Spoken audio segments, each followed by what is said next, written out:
Alright, hello everyone, and peace of Christ all of you. Please invite your friends, and I hope today we'll have a good time together. Before I start, I was going to go speak about a different topic, which is Muhammad promising Muslims to be rich more than 10 kings at least. But then I came here and I found some comments from Muslims, and I find it very hilarious. And as usual, the Muslims always they give me the good idea for the good topic, which means really I don't really prepare myself. As you see, I switch it in a second. So when I saw those comments from the Muslims speaking about how come Jesus is God, but he do not know the judgment day, I said that's a fair question, and it's a very good quality question actually. But the problem is, Muslims don't practice the same question on themselves. If I ask a Muslim, how Allah is God, but yet he do not know the judgment day, what he will do? You will see right away, he will flee, he will take a nap, he will start doing barbecue, he will start talking to his wife, but he will never give us the answer. We have a millions evidence from Muhammad's mouth that Allah do not know the judgment day. So the question here, as long the judgment day is a key point to prove who is God, who is not, how come you Muslims don't look at what is written in your books, which is proving not only Allah do not know where the baby is coming from, how the baby is made. Your God, how your God will know the judgment day if you do not know what is in the woman's chest, to the point he thinks she have a sperm coming from there. So I find it really hilarious when a Muslim speak about that topic. However, let us talk about Jesus. The Muslim, they quote for you a verse where Jesus says, no one knows the hour but the Father, not even the Son. And we explained to them many times. You see, if you read the same chapter, you will see that Jesus, he know the hour. So what Jesus is talking about then? No one knows the hour.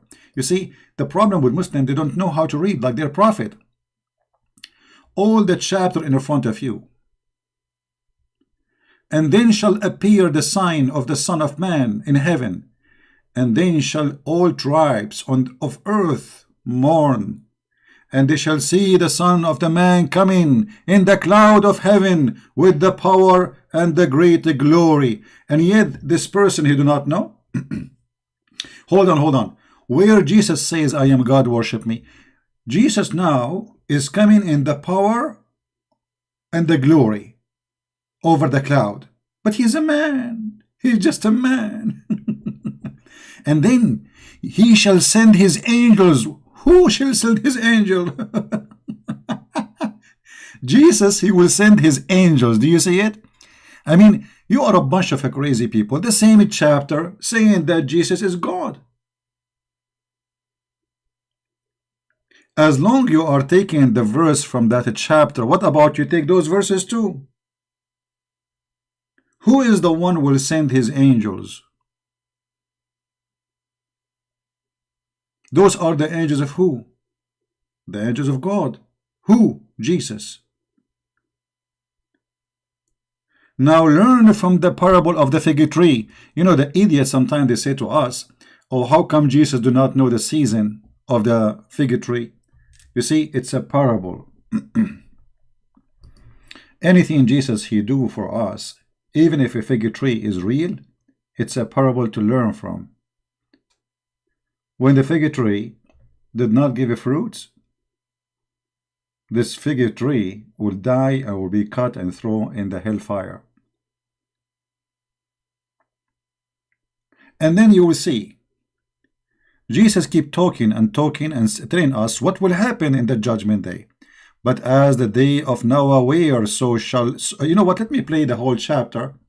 And I know that hurt the feeling of the Muslims. They hate to hear the Bible. This is why I will play it. Let the devil go out. Matthew 24. And Jesus went out and departed from the temple. And his disciples came to him for to show him the buildings of the temple. And Jesus said unto them, See ye not all these things? Verily I say unto you, There shall not be left here one stone upon another, that shall not be thrown down. And as he sat upon the Mount of Olives, the disciples came unto him privately, saying, Tell us, when shall these things be? And what shall be the sign of thy coming, and of the end of the world? And Jesus answered and said unto them, Take heed that no man deceive you. For many shall come in my name, saying, I am Christ, and shall deceive many. And ye shall hear of wars, and rumours of wars.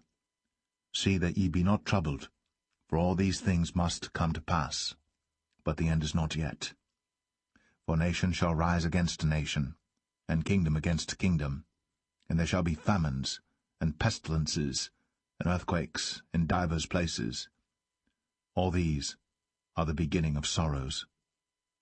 Then shall they deliver you up to be afflicted, and shall kill you, and ye shall be hated of all nations for my name's sake. And then shall many be offended, and shall betray one another, and shall hate one another. And many false prophets shall rise, and shall deceive many. And because iniquity shall abound, the love of many shall wax cold. But he that shall endure unto the end, the same shall be saved. And this gospel of the kingdom shall be preached in all the world for a witness unto all nations. And then shall the end come.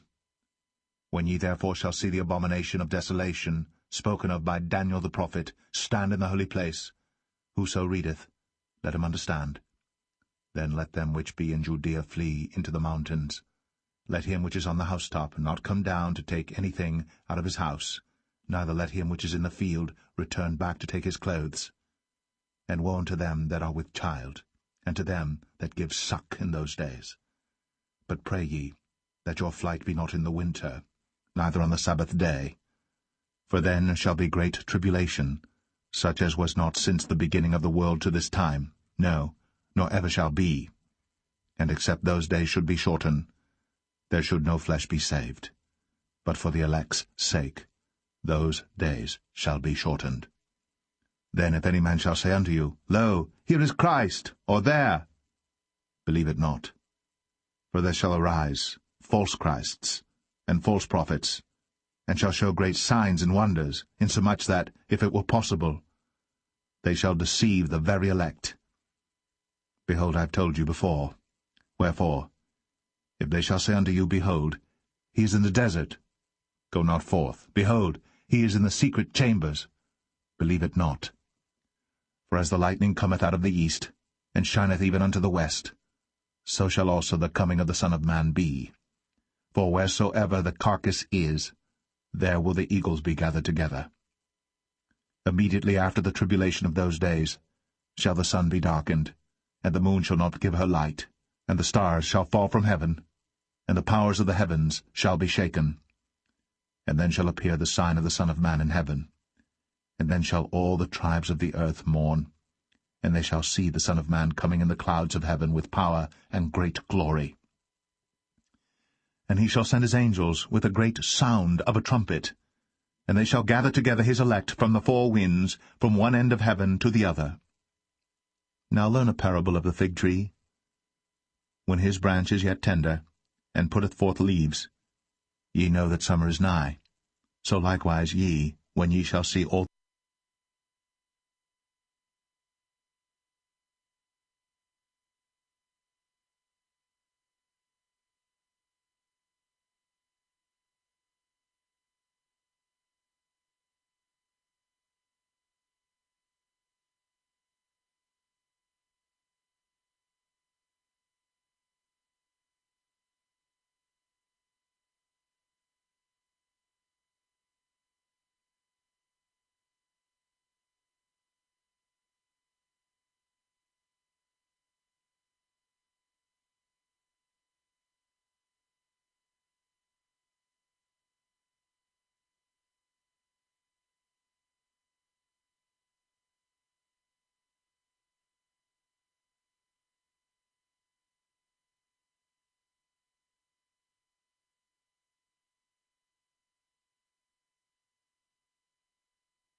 I apologize. It was an error here from my side. Oh boy, I don't know how this happened. Sorry, guys. Okay, I will go back to I was talking for a few minutes and you did not hear me. That's a mistake from my side, actually. Anyway, so I was saying here that the Bible is so clear. The Bible is so clear. The Messiah is telling us about things shall happen before the judgment day come. The same as the day of Noah. What happened in the day of Noah? What happened exactly? That there is a person who warn and there is people who don't listen. There is people who they became so much into sin, and there is one person who reject the sin. So in the city of Sodom and Gomorrah, if there was 10 righteous people left in the city, God will not destroy it. Just 10. Which means Judgment Day in Christianity is based in our sin, not in a preset date. In Islam, everything is a preset date. Even the urination a Muslim he do in the bathroom, according to Muslims, Allah, he wrote in his book that Abdul, he will go to the bathroom, he will hold his private part and he will shake it 3 times. That is in Islam, my friend. So as you see here, Christ not only he knew the judgment day, Christ he knew how it's going to happen.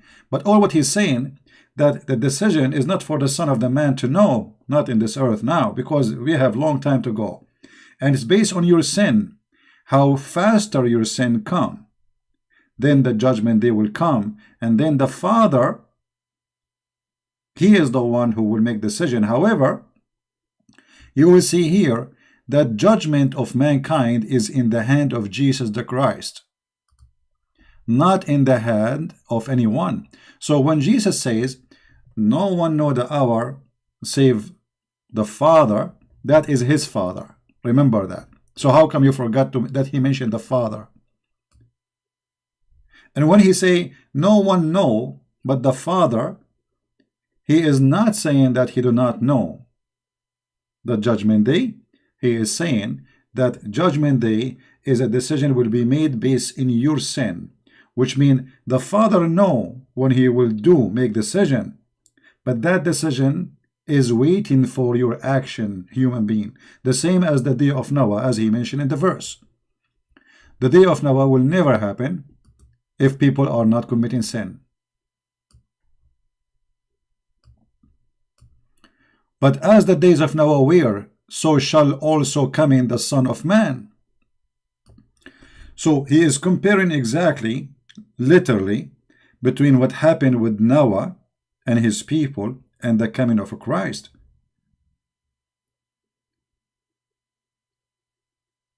If people stay believers, there is no flood of Noah, and then nobody will die.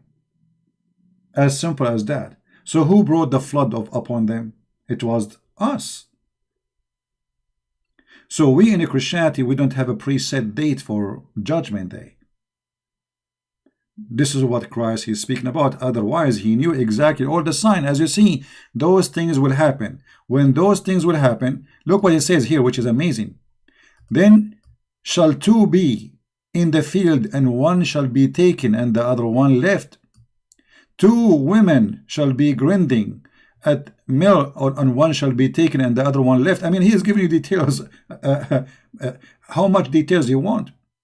And then he says here, therefore be you also ready, for in such an hour as you think not the Son of Man cometh.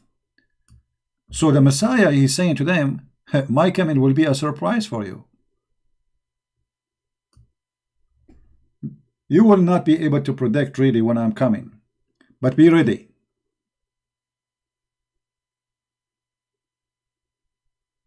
Be ready for my coming. And yet you are saying to me, Jesus, you do not know the judgment day?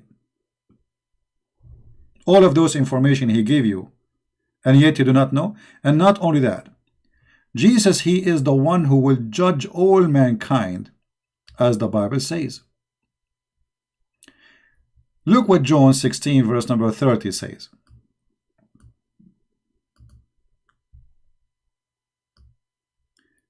Now are we sure that thou knowest all things, and needest not that any man should ask thee. By this we believe that thou comest forth from God. What is proving that Jesus is the Son of God who is coming from God, which means God who is coming in a humble human being flesh. He knows everything. So the Bible is a book, my friend. It's not a verse you quote and misquote as you wish, as you play always.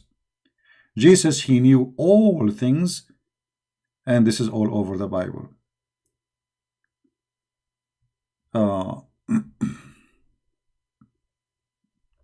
Someone saying, but Jesus said that before he will judge, the last good people will be raised to him in heaven. I think it is not the same like Sodom and Gomorrah, where Abraham. This is different. I mean, some people, they fly with their thoughts. I mean, what does this have to do with my topic now? I'm not talking about exactly what Jesus will do. He just told you, the verse just said, that one woman will be taken and the other woman will be left. A man will be, the two men in the field, one will be taken and one will be left. Look like you are not focusing and you are not listening. I'm not saying the same as Sodom and Gomorrah will happen. I'm saying if there is 10 people left in Sodom and Gomorrah, the city will not be burned. So drink some coffee before you talk, which means that judgment day will not come if not the whole earth is corrupt. Are you getting the point? So when God will do judgment day is not a preset date. It is based in our action. The faster we are corrupt, the faster we are doomed, the faster the judgment day will come. So stop comparing in a silly way. Not thinking, you need to, you Muslims, the problem, Muslims, they think about Christianity as if they are talking about Muhammad. Christianity is not Islam. In Islam, everything is a preset. As an example, even when you use your private part, it's a decision made by Allah. Let me show you. And this is shown as the stupidity of the cult of Islam.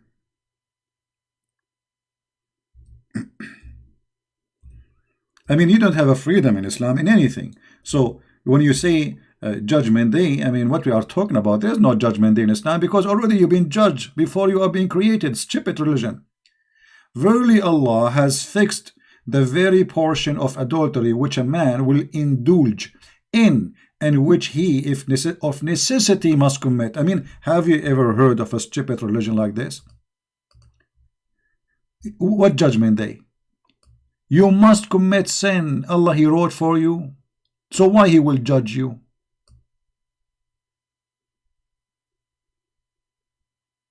You know what I mean? I mean, what is the judgment? Do you Muslim have judgment day? I mean, judgment day in Islam is the most silly, stupid thing. So Allah, he make you commit sin and then he will judge you for the sin he made you commit.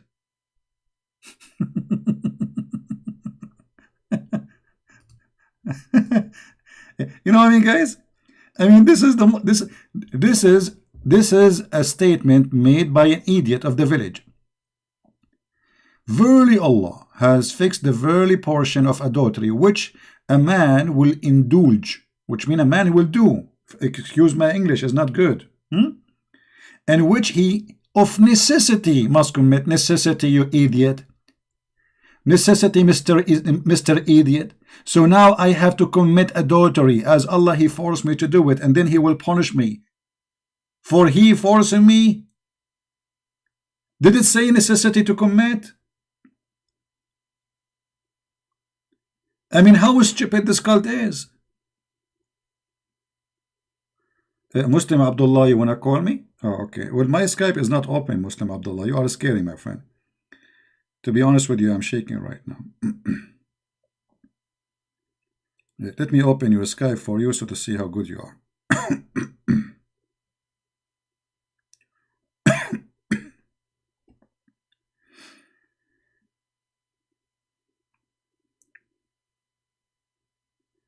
We are always scared from Muslims, to be honest with you.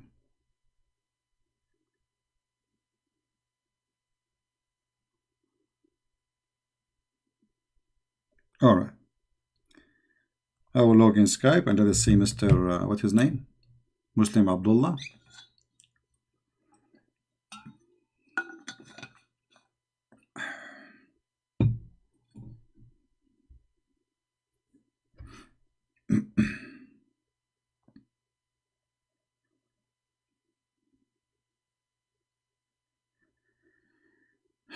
All right, Muslim Abdullah. Let's see how good are you. Call me, my friend. Or text me, I will call you. Just tell me what is your name, to be sure that this is you. Because there's many people look like they try to call.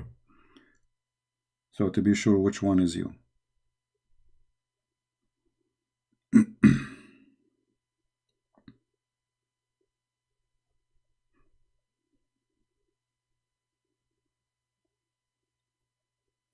Text me, please.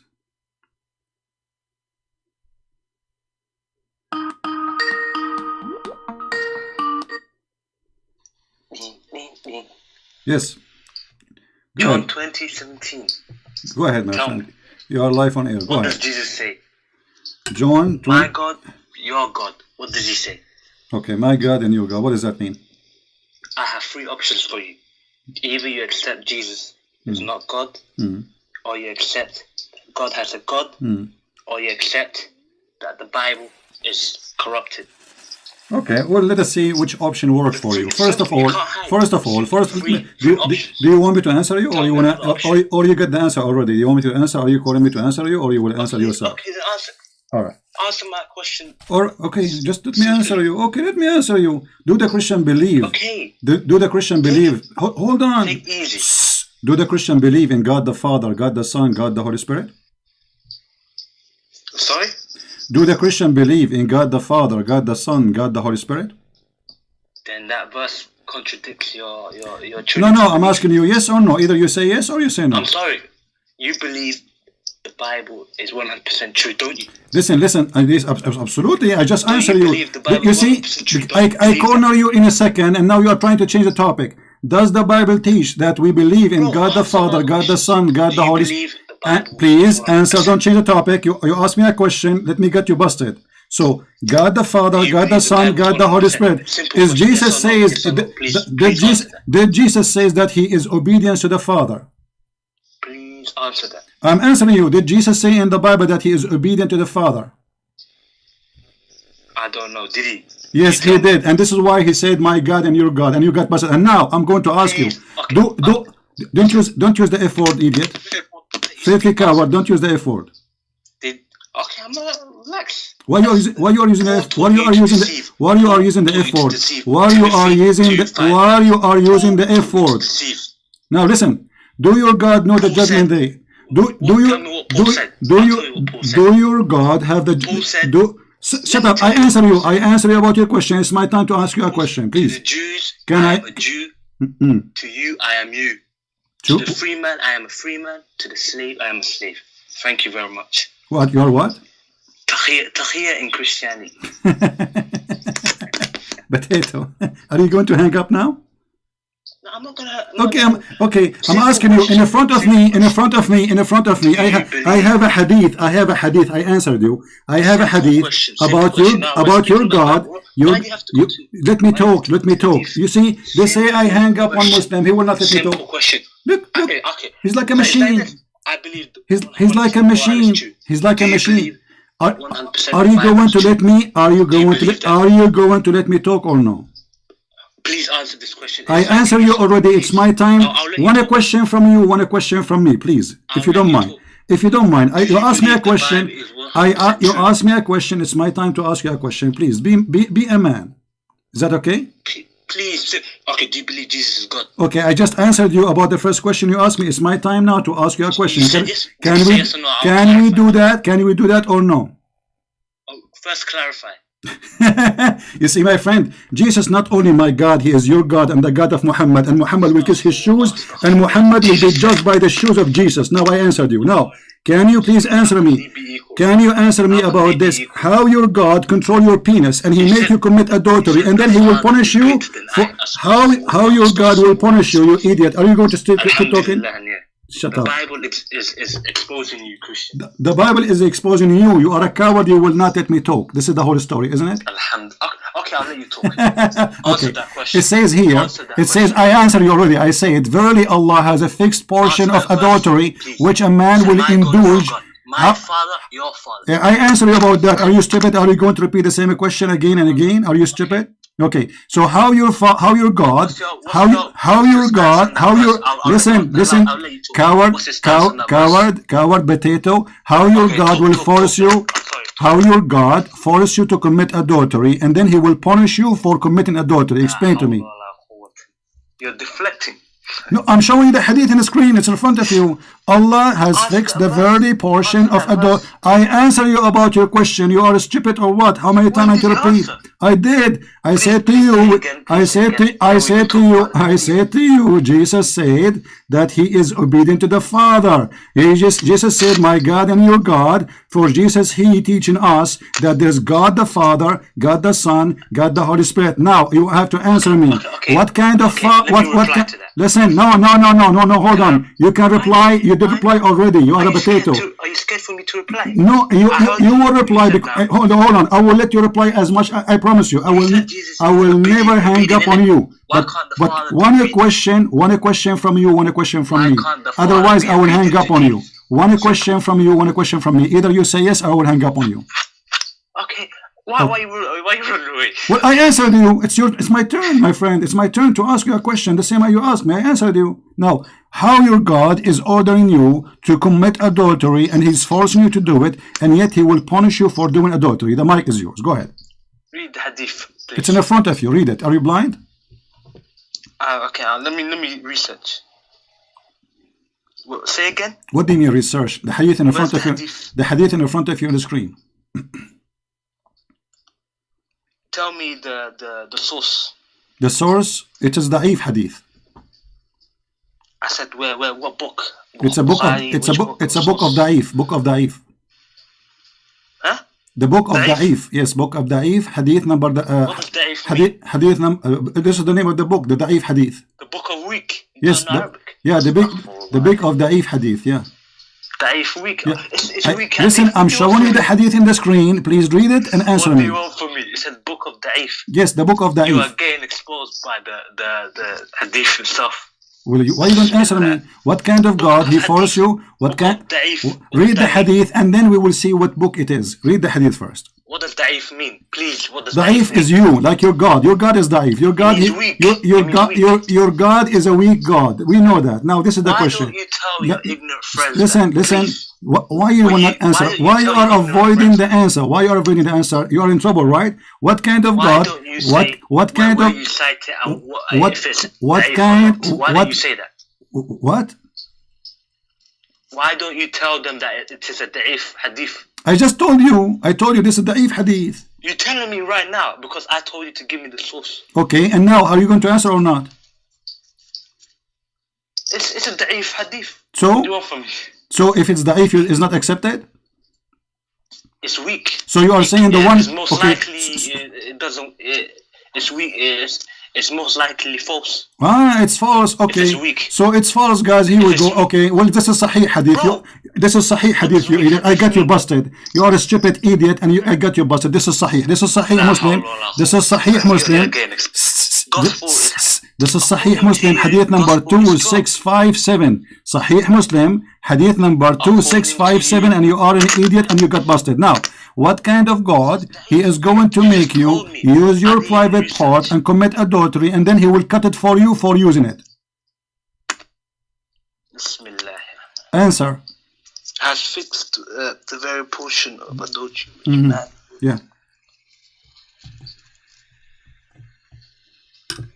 What happened? Are you in trouble? Okay. So what's your point then? My point is Allah will force you to do adultery and then he will punish you for adultery.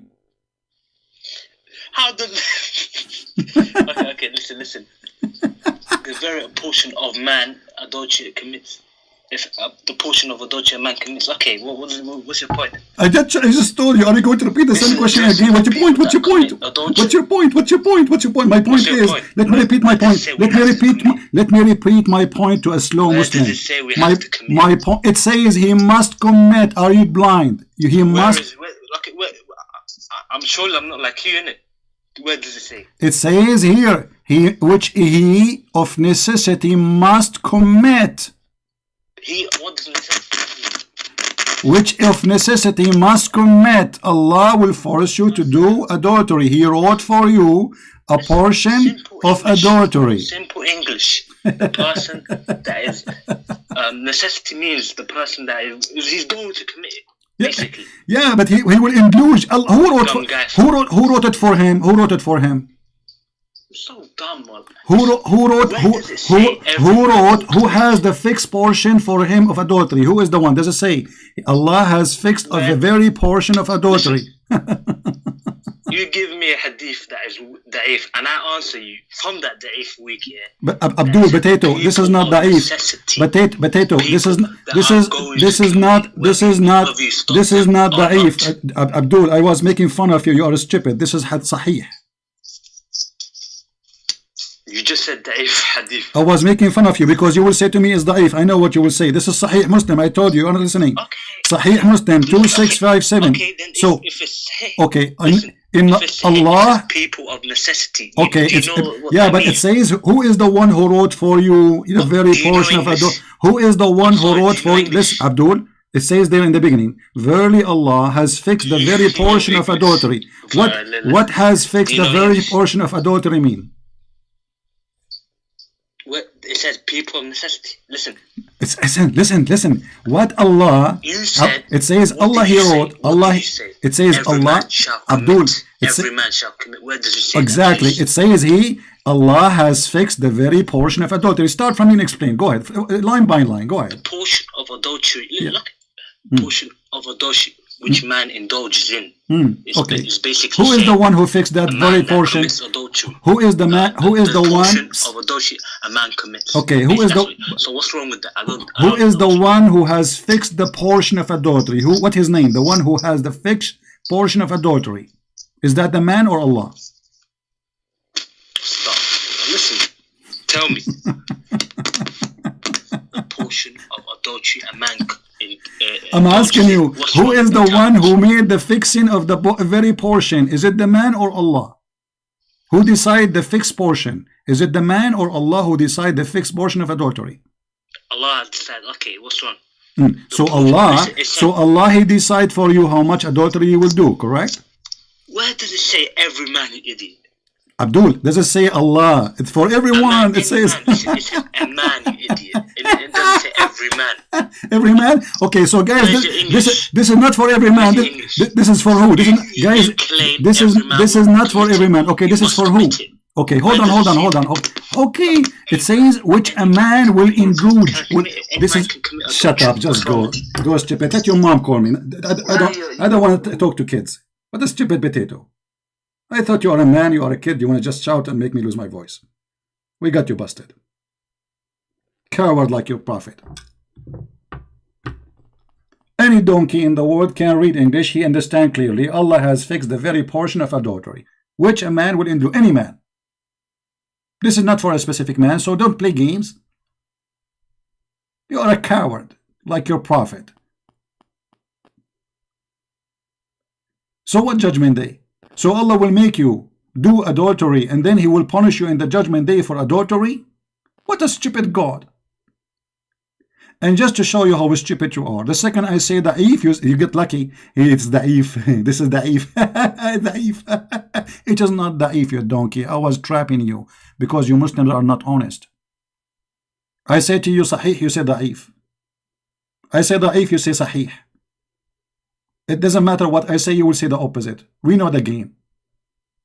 And not only that, according to your stupid prophet, that a Muslim, he might go to hell or heaven, not based in his deeds. It is based in what Allah He wrote for him. Let us read together.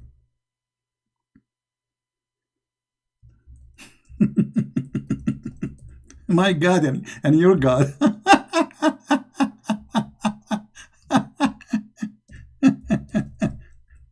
And supposedly he knew Arabic. You know, Da'if is Da'if, supposedly Da'if, he speak Arabic, supposedly. What an idiot. Look what your prophet's saying, my friend. You Muslims will go to hell no matter what you do, or heaven. It is written for you. How stupid this cult is. And by Allah, a person among you, or a man. Oh, he said a person. Huh? He said a man. Which man? If I'm speaking to this guy now, he would say, which man? Which man? Any man? Man? Man? It says a man. A man. Man. Not every man. A man. May do the deeds of people of the fire, that there is only one cubit or an arm breadth distance between him and the fire. The person is doing the deed of hellfire, and almost there is 1 meter between him and the gate of hellfire. And what will happen then? But then that is written, which Allah ordered the angels to write. Please proceed. And he does the deed of people of paradise, and he enter paradise. I mean, what a crazy cult. So look at this donkey, who they call him God. He will force you to do deeds, which either bad or good. And the deed he forces you to do will take you either to hell or to heaven. And the man may do the deeds of people of paradise, that there's only a cubit or 2 between him and paradise. And then that writing proceed, and he does the deeds of people of fire, and he enter it. What a stupid cult.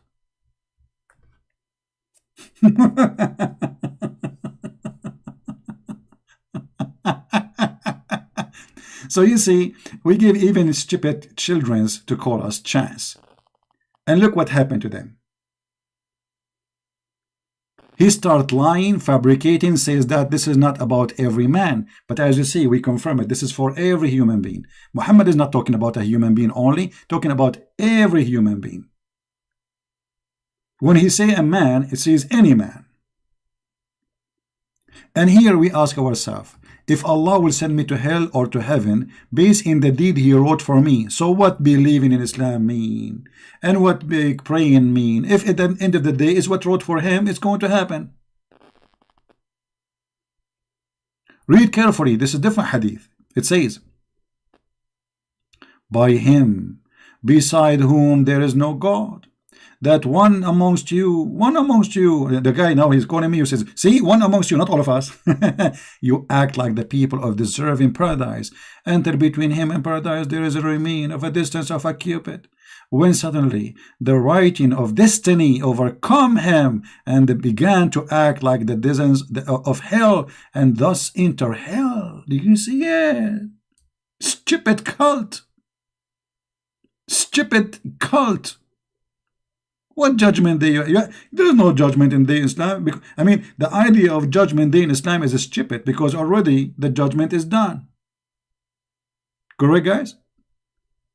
Isn't this is what this hadith is saying? Why you need judgment day? It's written. It's already written in the book of Allah, the deed which is forcing you to do, which will make you go to heaven or to hell. So the idea of judgment day in Islam is a stupid idea. This is number one. Number two, the belief in Islam is a stupid belief. Because as you see, here we go. Let us say another one, act the way of distance of hell. Let us say this is a Christian prince. He's a bad person. Until there is remain between him and hell distance of a cubit, that the writing of destiny overcome him, and then he began to act like people of paradise and enter paradise.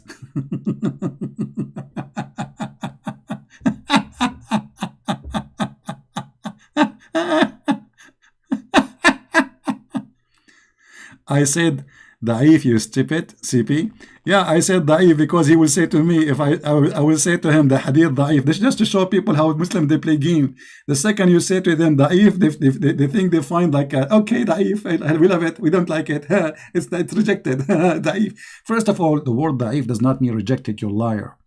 Da'if, it means it has a rank and it's accepted. This is why they call it da'if.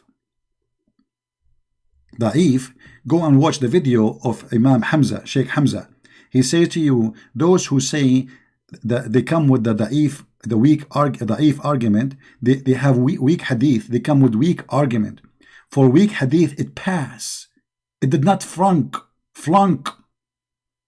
Go watch your sheikhs making fun of your stupidity. So the second I say to you, this is da'if, you'll love it.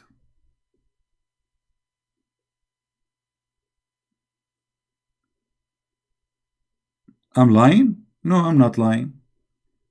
No. I'm just exposing your lies. Because lying, if I say something and I plan not to show it, obviously I'm playing you Muslims to expose your lies, how you switch your opinion in a second.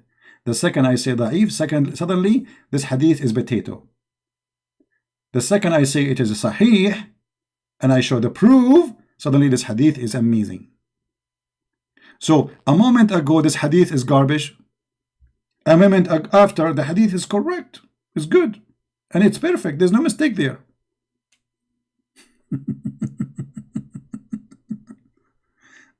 Oh boy.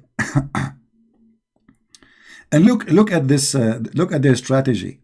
If they call you, they will not let you talk. How Jesus says, my God and your God. I got you. You idiot. Christianity believe in the Trinity. You idiot. God the Father, God the Son, God the Holy Spirit. You idiot. So do God have God? Do God have God? Well, and let me go with your logic. If we go in the Quran says it is your God, Allah. Who is talking? Who is talking? Allah. Okay. Who is the God of Allah? How Allah is saying in the name of Allah if He is Allah?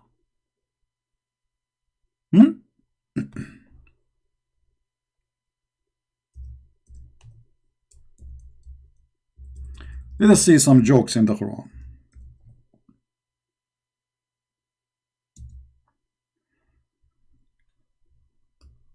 Look at this.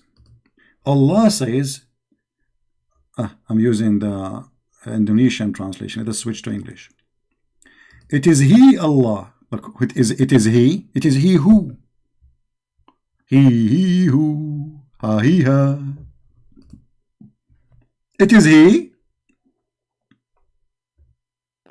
Allah saying, it is He who has created for you all things. It is He who. Who's talking?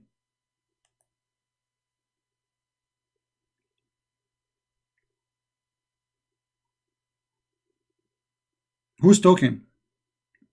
Who is this person who is saying it is He?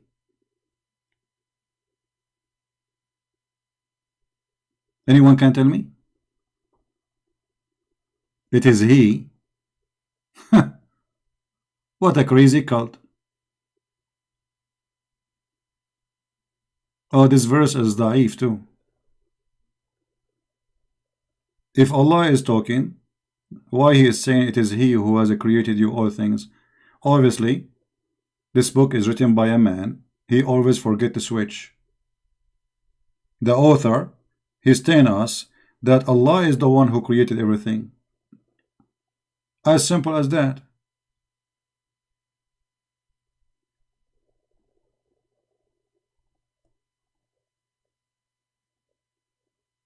Do we have any Muslim? He's a little bit decent. He would like to call me and he will not screen or he will let me talk. Anyone? Any Muslim have little decency to let me at least talk? I mean, it's my program. Yet they will not let me talk.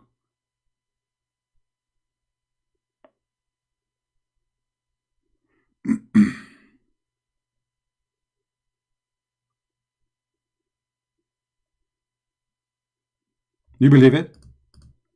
You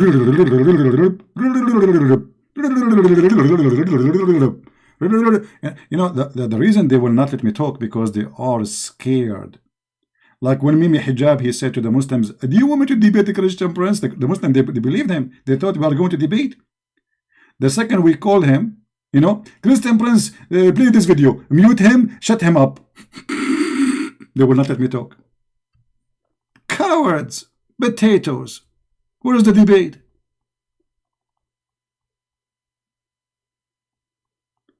When somebody is terrified and scared, he will not stop talking because he is in the panic. He's talking to Christian Prince. If I let him talk, he will make me shish kebab. I will not let that happen. I will keep talking. Oh my God, in your God. Hey, reach for me, John Jabdin. And you guys here, Abdul, let me talk. And only Allah knows what he's saying. And then I have to shout and scream and tell him, please, can I talk? I challenge you. Why you don't answer me? Abdul, let me answer you. Okay, I will answer you.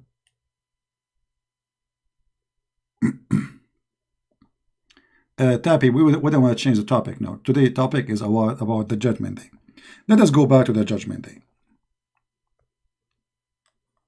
If you are a Muslim who speak nicely, you can talk as much as you want. Yesterday we have a Muslim lady, the day before, she spoke for me like 2 hours. Right? I let her say whatever she wants. Just speak nice, let me talk, you will talk, and everybody will listen. As simple as that. Well, Abdullah, we are scared of you because you are a radio machine. You will not let me talk. You are a potato. I want an adult. I don't talk to kids. You prove to me that you are not an adult. Look how many lies you said to me. Anyone is watching, he will laugh at you. You said this hadith here is not about every man. It's about a man. And you said to me where it says that Allah will force you. We showed you second hadith, which is saying clearly that you must commit. It's a destiny. It's a destiny. You have to commit. Do you see? Do you see how many hadith I have against you? So you are a potato. There's no point of speaking to a kid who just want to shout and scream. I'm not a kid. You see, I speak to kids in your age because your age is not really the age of years, the age of your brain.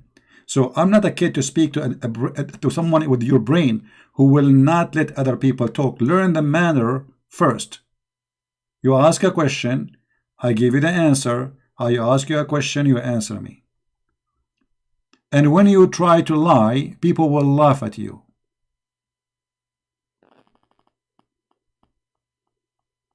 As you see, that the sin which Allah He wrote for you, it suppresses. It suppresses. Do you know English? Do you know English, my brother? Suppresses. This is what Allah wrote for you, your destiny. It's not a choice. And then that has been written by the angel, surpasses. And so he starts doing the deeds. Do you see it? So the surpasses will happen, which is what? The order of Allah. So the adultery you do is made by Allah. Let me show you what happened to Adam, just to show you how fool you are. How Adam he commits sin? No, Adam did not commit sin according to Islam. Allah forced him to commit sin. Let me show you. And this is why we laugh at such a cult. Read carefully. If you have little brain, use it. If you don't have a brain, then don't use it. Otherwise it might hurt you. Adam and Musa, they have a debate according to the funny Muhammad. He said, the Prophet said Adam and Musa argued with each other. Musa says to Adam, "Oh Adam, you are our father who disappointed us and turned us out of paradise." Here we go. Musa is a Christian, believe in the teaching of Christ, original sin. And this is a proof that Muhammad is a fraud, because the Muslim, they claim that Musa was a Muslim. But yet now Musa's in heaven debating with Adam in heaven, and Musa's the prophet of Allah, he don't understand that original sin is wrong in Islam. Have you ever heard of a stupid story like the story of Muhammad? Are you listening, guys? The story here proved to us that the Muslim argument that Musa was a Muslim is a big bust to Muhammad. We got him busted and we kick him in his bum. Musa's here believe in the original sin. Obviously Musa cannot be a Muslim, because whoever believe in the original sin, he is obviously Christian, or taking his teaching from Christianity. So how Musa's is a Muslim? Musa's is a Muslim. You're right. And then Adam said to Musa's, Musa's sin, believe in the original sin. He said to him, "Oh Musa's Habibi, Allah favored you with his talk, Habibi, and he wrote the Torah for you, Habibi, with his hand, Habibi. Do you blame me for an action which Allah had written in my fate 40 years before my creation, Habibi?" I mean, have you ever heard of a stupid story like this, Habibi? So Adam, he been forced to commit sin, and his sin was a destiny, was a fate for him 40 years before his creation, Habibi.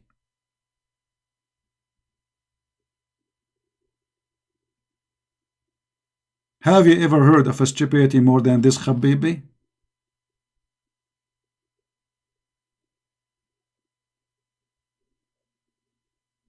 So when this liar, he deny, he say, "No, we don't believe in that, we get you busted. You are the same as Mimi Hijab, who said to David Wood, he says, Allah has part. Who said so?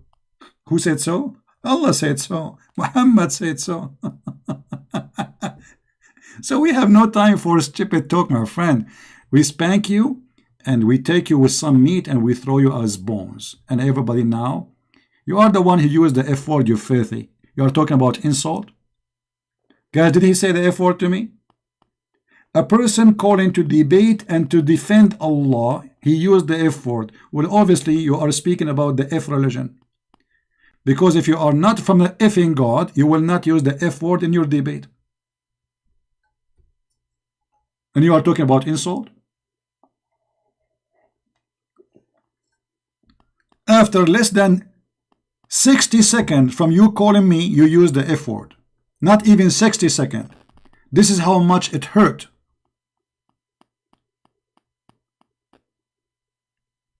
Even though I did not hit your bum yet. And you are talking about dignity. You said the F word is recorded, and I said to you, why you are saying the F word? Everybody hear it. Guys, did I say to him why you are saying the F word? It's recorded.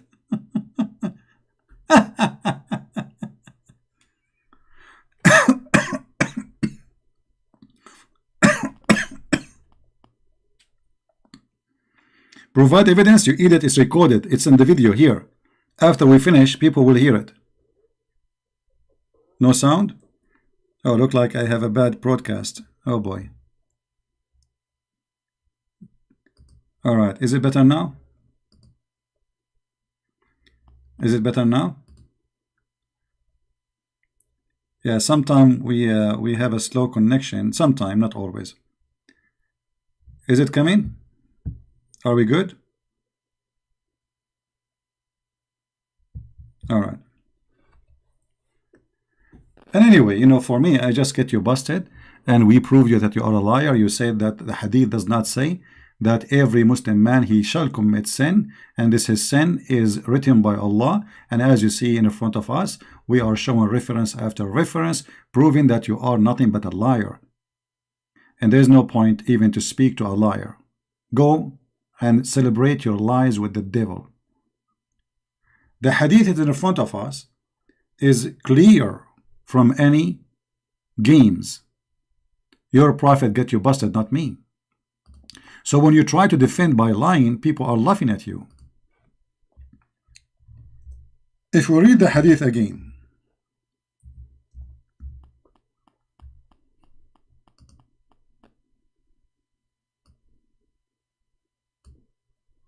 don't talk about insult. You are a Muslim who call us najis, call us pigs, call us dogs, call us donkeys. You call us all names, and you are talking about insult. and you use the F word, and you attack us, and even you use violence, and you kill us, and you kidnap our women, and then you talk about insult, suddenly a Muslim, he play a victim.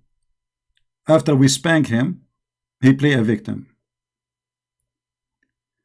Anytime you lose your voice, just refresh YouTube, refresh your page.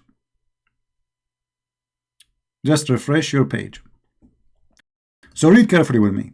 Verily Allah has fixed the very portion of adultery which a man will indulge in. Which a man what? Will indulge. Which a man. Which man? Any man. Mankind. Any man.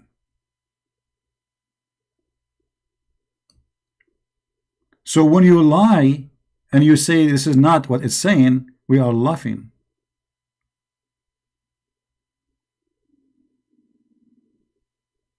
And there is no point of me to talk to you.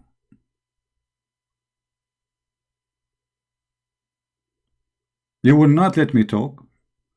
It does say every man. Okay, are you saying this is only for a man? Okay, I will go with you just to show you how stupid you are.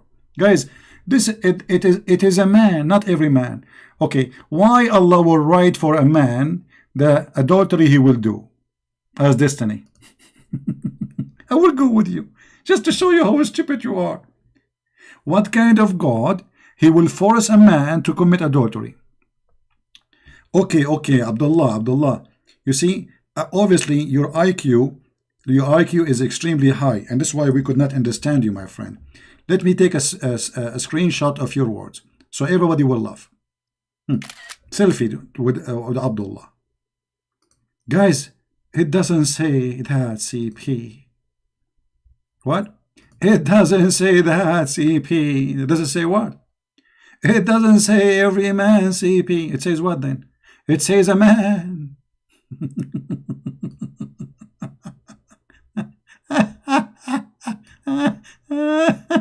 What a comedy. It doesn't say every man. Okay, hold on. So are you saying that Allah, he don't do that to every man? What's wrong with Allah? Is he all justice or not justice? Because if you don't do it to every man, that means Allah is not a justice God. Are you okay? Allah, he make certain law for one man in the world.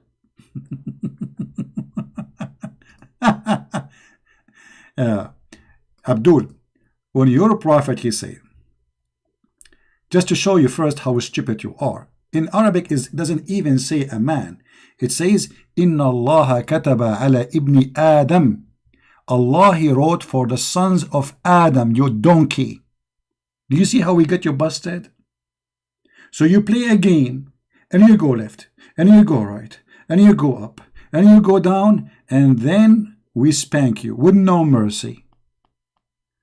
Does it say the son of Adam, you idiot? Who is the sons of Adam? Obviously not you, because you are a son of a donkey maybe. Are you son of Adam or a son of a donkey? If you are a son of a donkey, then you are exception. The hadith isn't about you.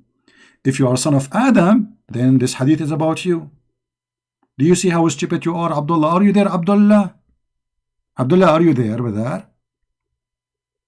I'm not insulting. You are the one saying to me, just get out of here, man. Get out of here. Let your daddy come back. You get busted, and this is recorded, and people will, you became famous, my friend. This video, I want you to download this video, put it in the channel. Tell them I called Christian Prince, and look what happened. Don't come here again. We want adult. So look how they lie and they try to manipulate the story, to cover the story and to cover the shame of their God. The God saying that in Muhammad, that the son of Adam will commit sin, not just a man. This is translation saying a man. In Arabic it says, you know what, let me do this, just to show this idiot that we don't lie like him and like his prophet. We don't, we are Christians. Here we go. This is, I will do this in the front of your eyes, guys. I will click translate to English, and we will have two translation, which mean the translation which is in the left here, translated by Muslims, and the translation which is in the Arabic text, which is going to be translated by Google. Is that fair? Let us see what it says. Read with me. Read with me. Do you see the word said? What language is that? I don't know for what language translating. I think it translating to Indonesian. Hold on. What is that? I want to translate to. What happened here? How we can switch the translation? Oh boy. How we can change the translation? Translate? No. Okay. Hold on. Let us see how we can switch to English. I mean, what is that? I think Google is convinced now that I am an Indonesian, maybe, or I. Hold on. Here, maybe. Okay. Translation option. Okay. Original. Translate option. Change language. All right. Unknown page. Translate language from Arabic to English. Okay, let's see here now. Maybe now it's going to work. Hold on.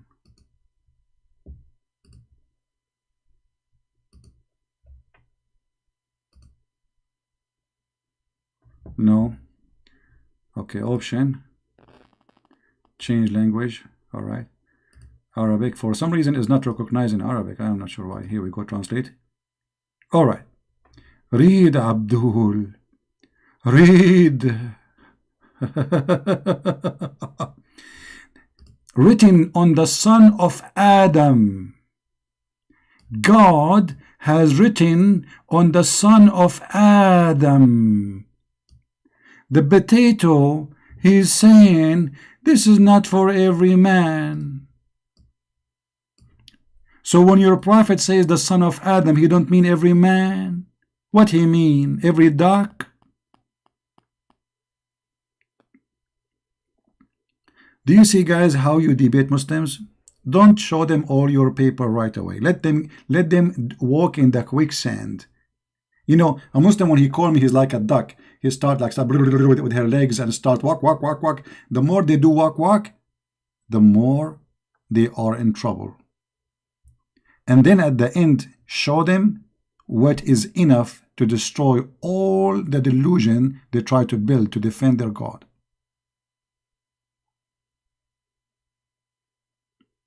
So it says the son of Adam, and here right away we notice that Islam cannot be from God, because what kind of God? He will punish me for sin he forced me to do. I mean, what is that? How this can be from God?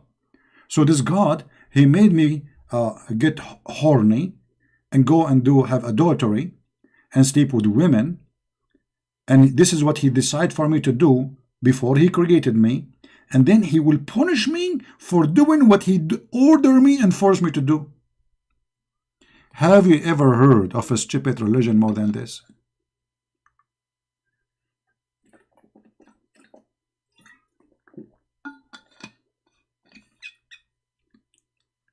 This is how we do it. If you are a Muslim would like me to call you, please text me. I will be happy to call you. But please take into consideration. If you want to talk to me, let me talk. You see, we are not like Muslim channels. We will not let you talk. We will let you talk as much as you want. Just let me talk. I mean, it's a conversation. It's not a person calling to shout. So if you are going to call me to force me to shout and scream and ask, please, can I talk? I mean, it's my program, and yet you Muslim, they will not let me talk because you are terrified. I understand.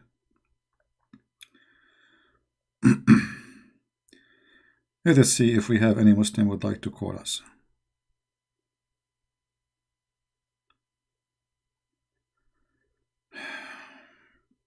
I hope people will stop sending me text saying you're good. I mean, you don't need to say we love you. I mean, I appreciate that, but it's too many. The Prophet had several children from his first marriage to Khadija, and even he had son named Ibrahim.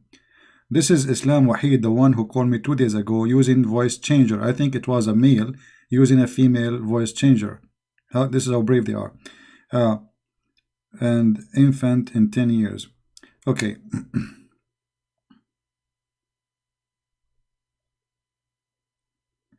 Islam Wahid, the one who called me 2 days ago, saying that the Prophet, he have kids from Khadija. None of the kids of Khadija are his kids. Khadija, she was married to 3 men before him, 2 men before him at least.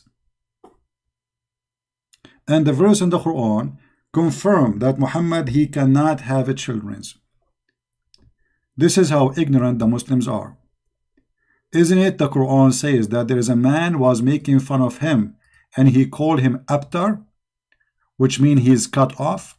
Muslim, they claim that cut off is not about his penis cut off, but obviously the man, he was claiming that he is cut off. His private part is not working.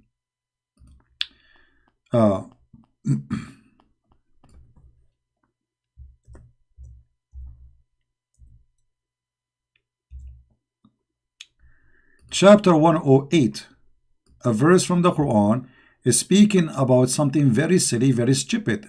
It cannot be from God.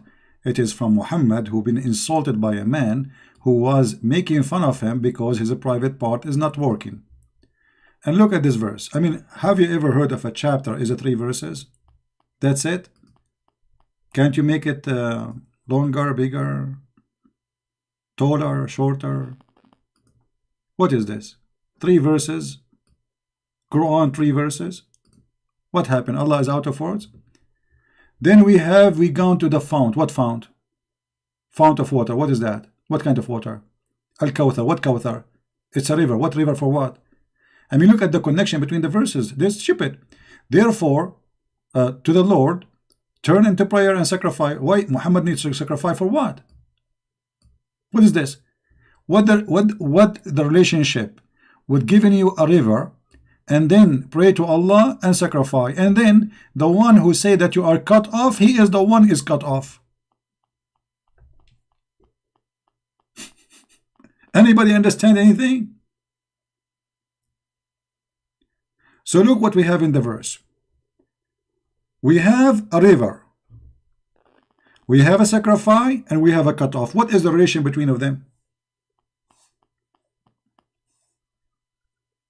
How this can be from God? A man, he accused him that he is cut off, his penis is not functioning. Allah, he is making a chapter to say to the man, no, Muhammad, his private part is working fine.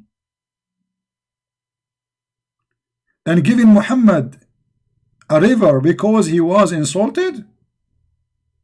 What he would do with this river? Is that Pepsi? Is that a sperm?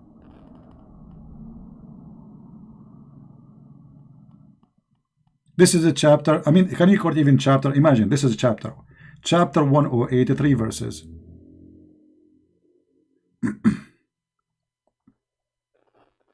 This cannot be from God.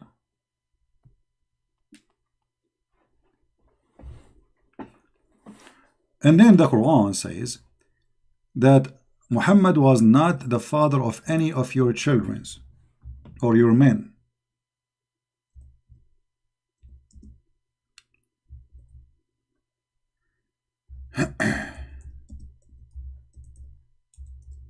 Confirming history that Muhammad was a cut off. Unless you want to say the Quran is weak, which is, I agree, it is weak.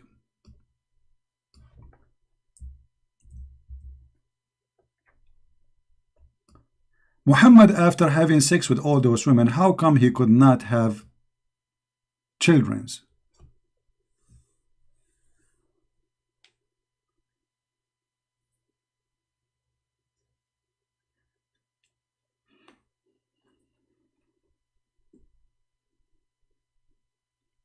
Remember, Muhammad, he claimed that he invoked Allah and he sent him a dish of shish kebab. He ate it, he got the power of 40 men in boom boom.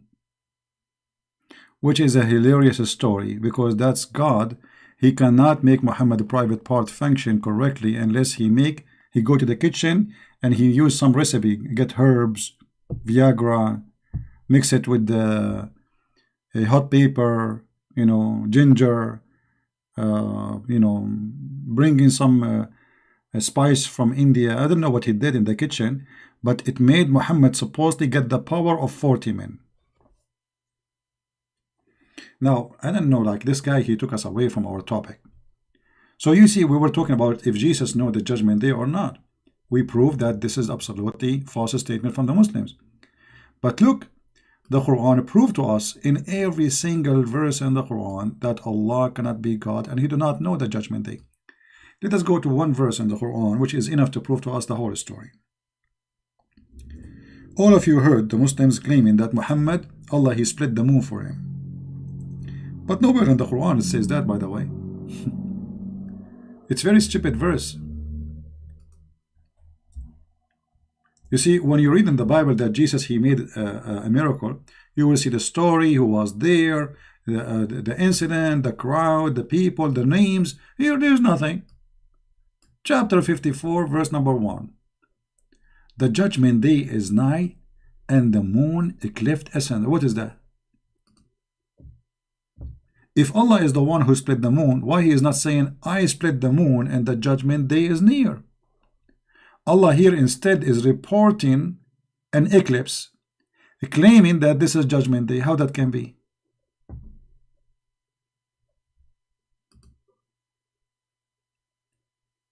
You know what I mean?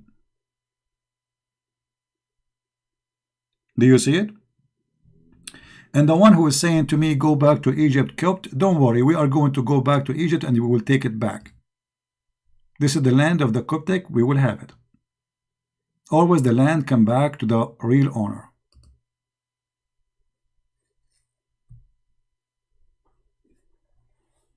And actually, even your prophet, he said that the Christians will control the land, unless he's a false prophet. How that can be? This is a prophecy made by Muhammad God 1400 years ago, and until now the judgment day did not happen. Do you see it?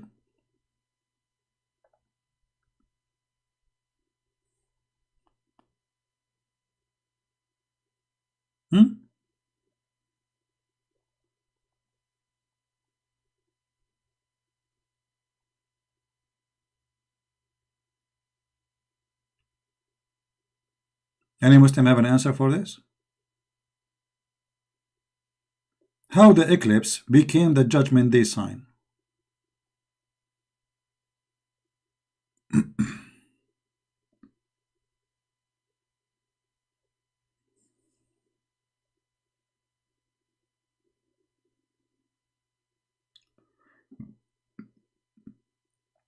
People asking me to make videos with subtitle in Indonesian. You guys, do you think I speak Indonesian to make subtitle in Indonesian? How I would do that? This is your duty, not my duty. Download my video and add some Indonesian subtitle. So you want me to speak, to fight, to debate, to lose my voice, to spend the night up, and then in the top of that, after I finish, I go and I add subtitle in a language I don't speak. I must be, I mean, that's that James Bond. All of this I have to do, add subtitle in Indonesian. I don't speak Indonesian. So it's not enough for me. I'm making the videos, fighting with the Abdul, and you are having fun watching. In the top of that, please add subtitle in Indonesian, brother. Okay, I feel like I'm a waiter working in a restaurant. What is missing is, where is the salt? Do you have tomato? All of this I have to do. So what you do? What do you do? You watch me? Thank you. I don't know what to do. I mean, you cannot make people happy. It doesn't matter what you do, even if you cut yourself pieces. Hold on, let me put. By the way, the Muslims always destroy me. Guys, I am #1 person who order glue from Amazon. The Muslim, they think I'm ordering glue to glue myself. No, to glue Muhammad, because each time we go online, we break in pieces. And if we break in pieces like this, how are we going to break in pieces again tomorrow? So we have to glue him, put him together. No, my friend, don't add subtitle for me. none of the work you are doing is for me. You are doing it for the Lord. You see, if you take my video and you add subtitle and you download it, you are not doing it for me. Who care about me? Who is me? Do you even know me? And what I will get from your video, me myself, I mean, if you download it, you are not doing anything to me. You see, when if somebody translates even my book, is he doing it to me? No. Either you are Christian doing it to the Lord, or you are doing it for your own reason. And when I am doing the video, this video, I'm doing it to me? No, I'm doing it to the Lord. I'm not doing it to myself. Same for you. If you download my video, you add subtitle, you are not doing it to me. I do not need your favor to me. I need nothing from you. Either you do it because you believe I should do it, or don't do it.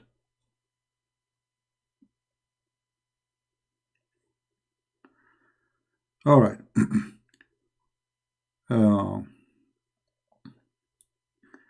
But as you see, we have endless verses and proofs that Allah cannot be God. He do not know the judgment day, when it is going to be. He do not know. Okay, hold on. If we ask the Muslims now, how many prophecy Muhammad he made about the judgment day? I mean, there's tons of them.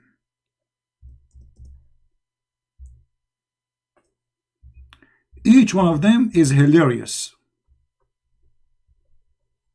Is what? Hilarious. Let me show you one of them.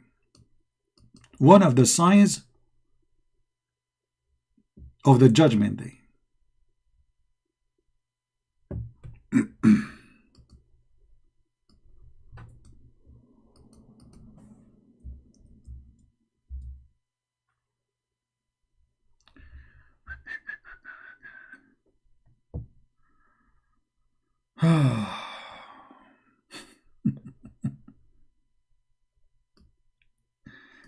Let us see if we can find it here in English. That would be fun.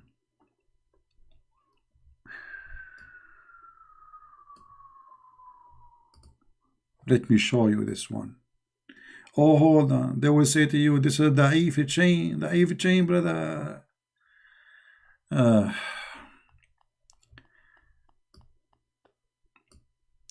Al-Jassasa. Who is Al-Jassasa? Al-Jassasa is a beast, but she is a woman. She have a long hair. She live in a castle in an island in the middle of the sea. Really?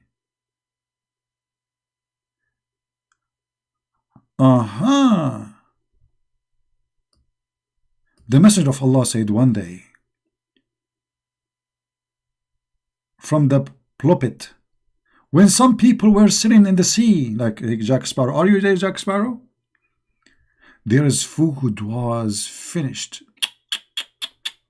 They are out of sandwiches. An island appeared to them. They went out seeking the bread. They were met by the Jassasa.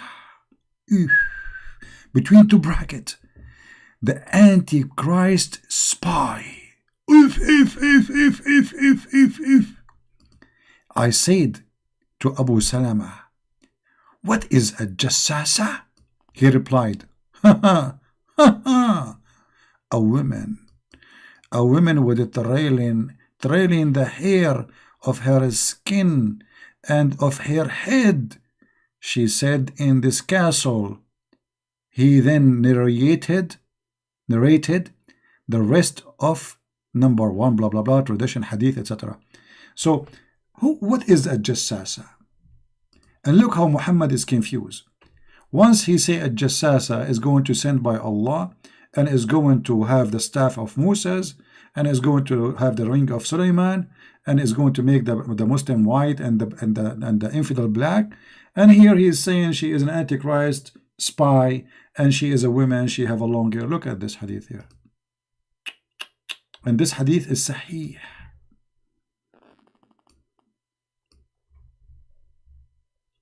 the message of Allah. One delayed the congregational night prayer. Why he delayed? Isn't it the prayer is important? No. He came out and he said, the talk of Tamim ad-Dari, the guy, his name is Tamim, he told him a story. Muhammad, he believe it, it's from God, that's it.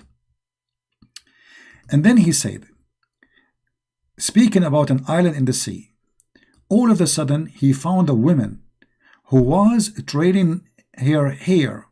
He asked, who are you? She said, I am the Jassasa. Go to that castle. So I came and I found a man who was trading his hair, chained in iron collar, and leaping between the heaven and earth. This is in the castle of Dracula. I asked, who are you? He replied, I am the Dajjal, the Antichrist.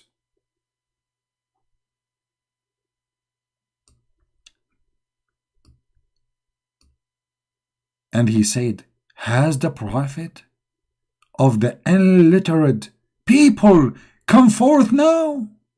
I replied, yes. He said, have they obeyed him or disobeyed him? I said, no. They have obeyed him. He said, that is better for them.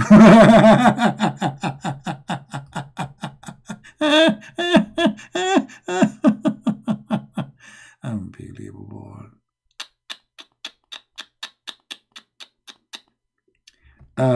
Ahil, how are you? Ibn Farouk, are you a person who was born again cult invented in the 950? Farouk, you are an idiot, a donkey, because the Bible says, which is written 2,000 years ago, about be born again, you idiot. So what 1950? Don't you know that the Bible speak about being born again Christian, you idiot? And this is a book written 2,000 years ago, potato. You are a follower of a cult. Focus with me with a Jassasa now. Here we go. The Antichrist is in jail in the castle of Dracula. And you're a prophet saying that this is a true story.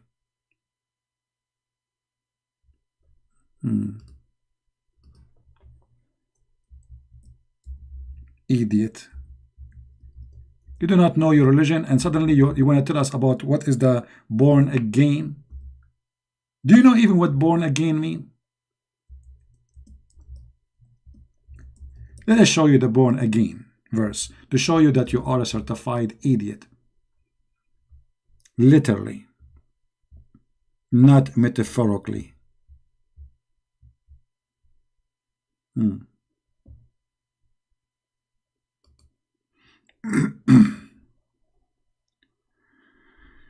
If we go to John chapter 3 verse number 3, 2-3 will hit in the head of the Muslim. Jesus answered him, saying, truly, truly, I say to you, unless one is born again, he cannot see the kingdom of God. And this idiot saying that the born again started in 1950. Well, you know what? You need 1950 zucchini before you sleep in your nose. Now let us go back to our topic. Was Muhammad telling the truth about Al-Jassasa and the Antichrist, which is a sign from the judgment day? And this Antichrist is jailed in an island? Where is that island? I want to go there. Is that in Hawaii? Or Burkina Faso?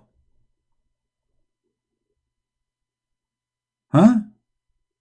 The guy, he told him a story right away. Muhammad, he started teaching it and he added to his religion. The guy, he just told him a story. The signs of the judgment day. Do Allah know the judgment day? Who's a Muslim is willing to call me and prove to me that Allah, he knew the judgment day? As I know, Allah do not know even how the baby is made. So how he will know the judgment day? The signs of the judgment day, Muhammad, he said, that judgment day will not come until the Roman became the major population of mankind. By the way, just yesterday, the president of Italy, he made an alarm that the number of Italy is decline because they are not having enough babies. So where is the prophecy of Muhammad? Just yesterday, go watch, go search Google. The president of Italy warning the citizen of Italy that we are not having enough babies. Our number of citizens is decline.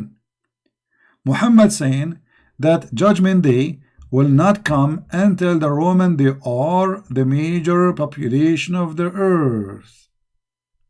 How that happened, brother?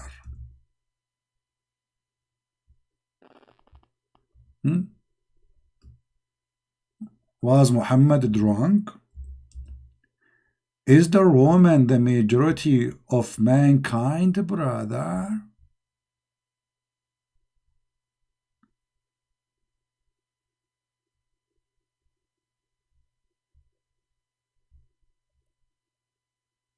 Let us see the hadith. Hold on.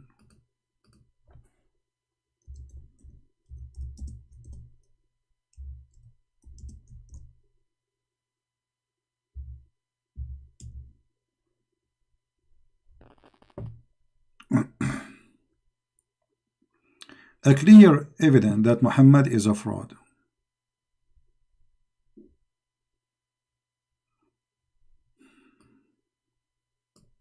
When judgment day happen, according to Muhammad, the Roman, they will be the major population of the earth, the dominated.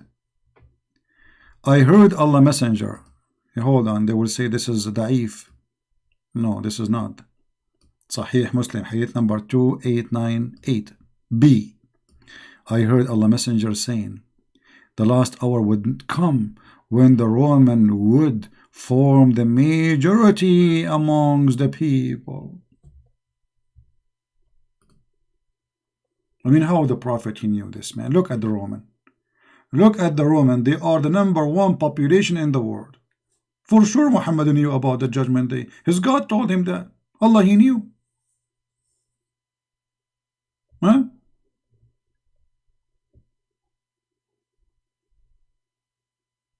Do you see it? How this can be from God? Farouk, you are like a person who have a diarrhea. You keep repeating the same thing. Get lost out of here. You know, you keep talking about the 150 cult, 150 cult. You are the follower of a cult. Get out of here. This is the only thing you have to say? Born again Christian in 1950. Born again Christian in 1950. Born again Christian in 1950. Let me show you, you idiot. The Orthodox, who their church 2,000 years old, is born again Christian. The Catholic, who their church is 2,000 years old, is born again Christian. The Protestant, because this is the Bible, you idiot. Christ saying that you will not enter the kingdom of my Father. This is in the time of a Christ, not 1950. You idiot, stop. Don't get married, okay? Your wife, she will commit suicide. In the best scenario, she will get bald, because she will keep ripping off her hair each time you talk about having such a donkey husband. Do you see Jesus saying that you will not enter, no one can see the kingdom of God, of the Father, unless he is a born again Christian? It's 1950, 1950. It's 1950, brother, 1950. Brother and sister, the cult of Christians created 1950, and born again Christian.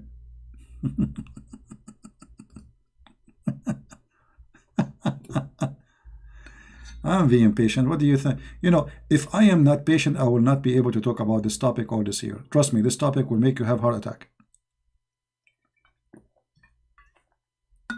Because most of the time you feel you are talking to the walls. I mean, we have to repeat the same thing 100 times to make the Abdul understand or listen. Now, who is a Muslim will tell me how Muhammad, he knew the judgment day and he says such a statement? And who is the one told him that? Allah. This is about the judgment day. Allah told Muhammad that judgment day, when the judgment day happen, the Roman will be the major population of the earth. Let me find you the news where the president of Italy made an alarm for the Italian that you don't have babies, our population is declining, you idiots. This is what happened when the country became liberals. Everybody is selfish, nobody want to have babies. The country will die. Stupidity. Let us see.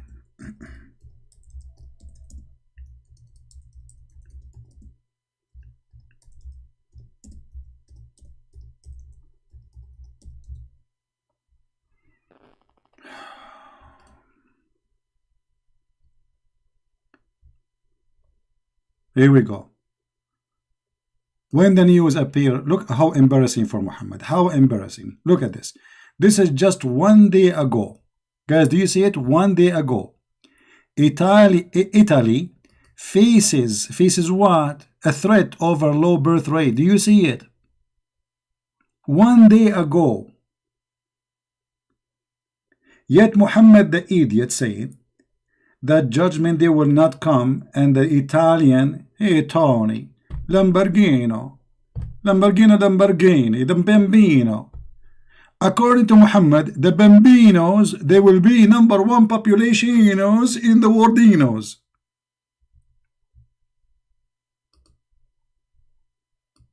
Do you believe he knows?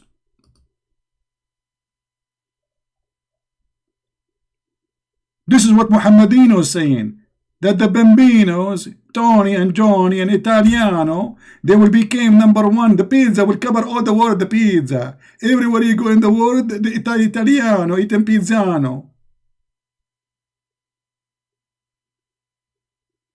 Can somebody put a shoe in the mouth of this man who keep talking, saying stupid things?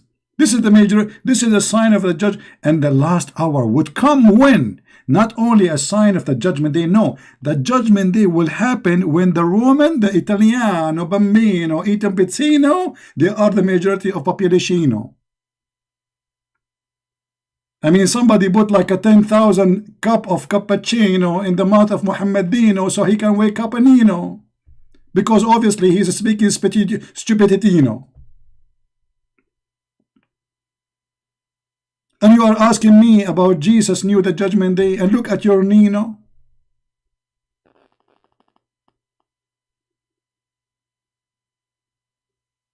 This is a prophet of God. The Roman brother, hey Tony, brother, come over, Tony. Look what the Prophet Muhammad say about Bambinos, Tony. He says that all we ask the Italiano, they will become #1 in the whole world, Tony. Tony, do you hear me, Tony? I think not, excuse me. Tony is eating pizza. He is going to shoot somebody from the mafia and come back from Sicily. #1 population in the world will be the Italiano. Where we can watch this in Rai TV.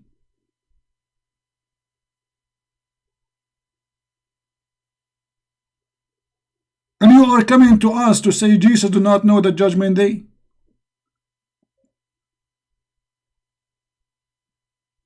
What the heck, Yano, brother?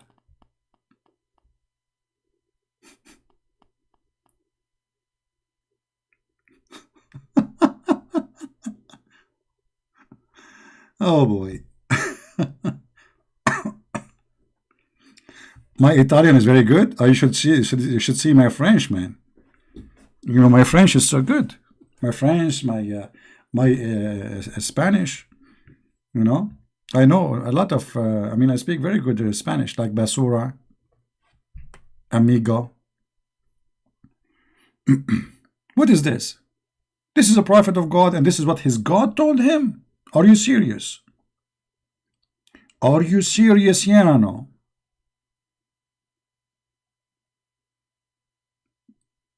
You know what the Muslims are? Like when Jesus said, before you look at the little thing in the eye of your brother, what about you see the big piece of wood in your eye? This is the Muslim. You want me to speak Spanish? Let me tell you this story about Spanish.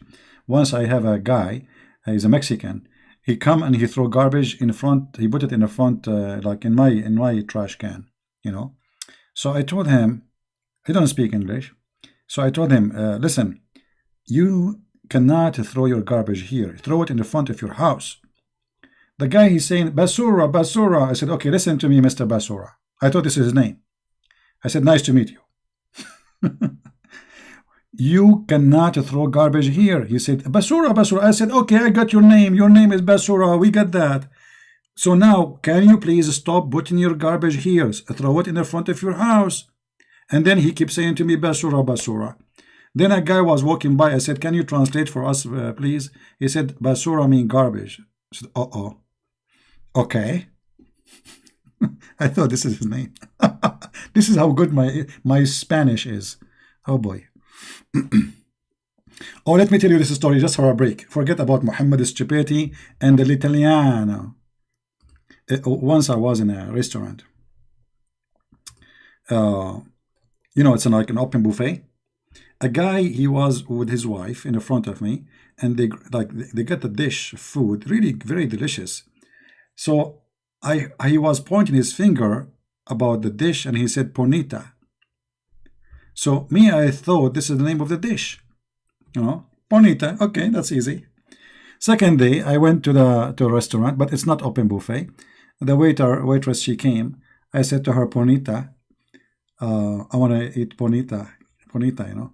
So she laughed and she went, and then she walked by and she looked at me, and then I say again, Bonita, you know. And then like she laughed, she go to talking to the girls. I would say, what's wrong with those people? Why you are talking and looking at me? And then she came back and she have a paper, have her phone number in it.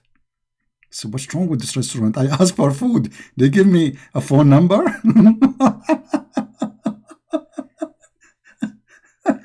I'm asking for food. What? And then the guy was walking by. I said, hey, come on. I asked for a dish like almost 20 minutes ago, and I don't know what's happening. He said, what's happening? What a dish? I said, Bonita. I said, what Bonita? I said, I told her Bonita.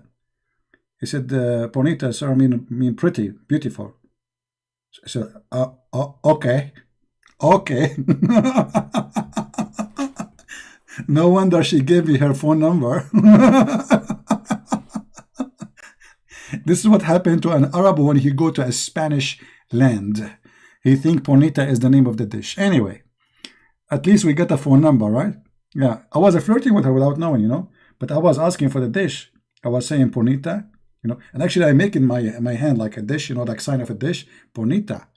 You know, and she looked at me and she like, I don't know what happened to her face. She like, okay, she ran. And then again, I said to her, Bonita, you know, she was walking by. She looked at me and she laughed. And then she went behind the counter. She spoke to her friends. I don't know what they said. And then she came back to me with a piece of paper, have a phone number, and I'm waiting for my food.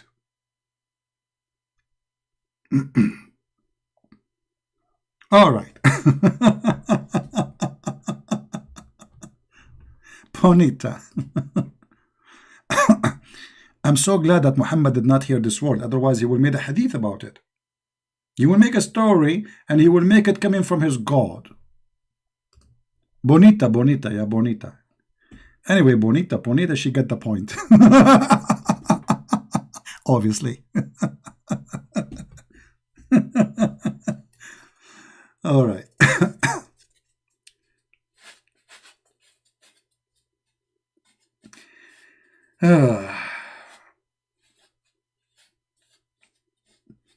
Yeah, I'm still no. The guy actually he told me we don't have, so I don't know what dish you want. So he brought me a menu. None of those food is the one I saw in the restaurant in the other one, and I do not know the name. So,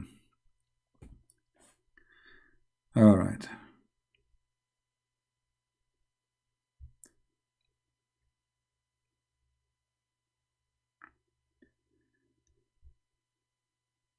Do we have any Muslim here want to tell us how Muhammad he makes such a mistake and he claimed that he is coming from God? Peace be upon him, was 62 years old when the time. This common knowledge. Why you do lie about this? What common knowledge? This is from God or common knowledge? Call me Wahid, call me.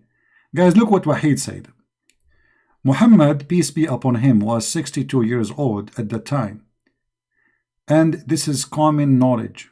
It's common knowledge to say that Judgment Day, when happened, the Roman will be the majority of mankind.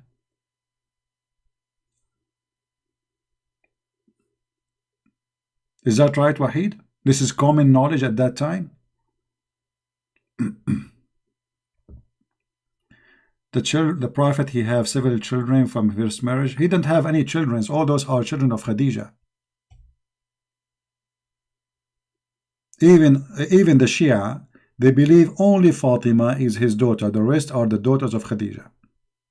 You can go read the books of the Shia. But Muhammad, he have no kids. And when he have a son, his name is Ibrahim, Umar al-Khattab, he heard the news that people, they are saying that this is not from his wife, this is from Mary the Copt. And Mary the Copt is sleeping around with the slaves. To the point Umar, he wanted to kill her cousin, but when he went to kill him, he found that he have no penis. But obviously she's sleeping around.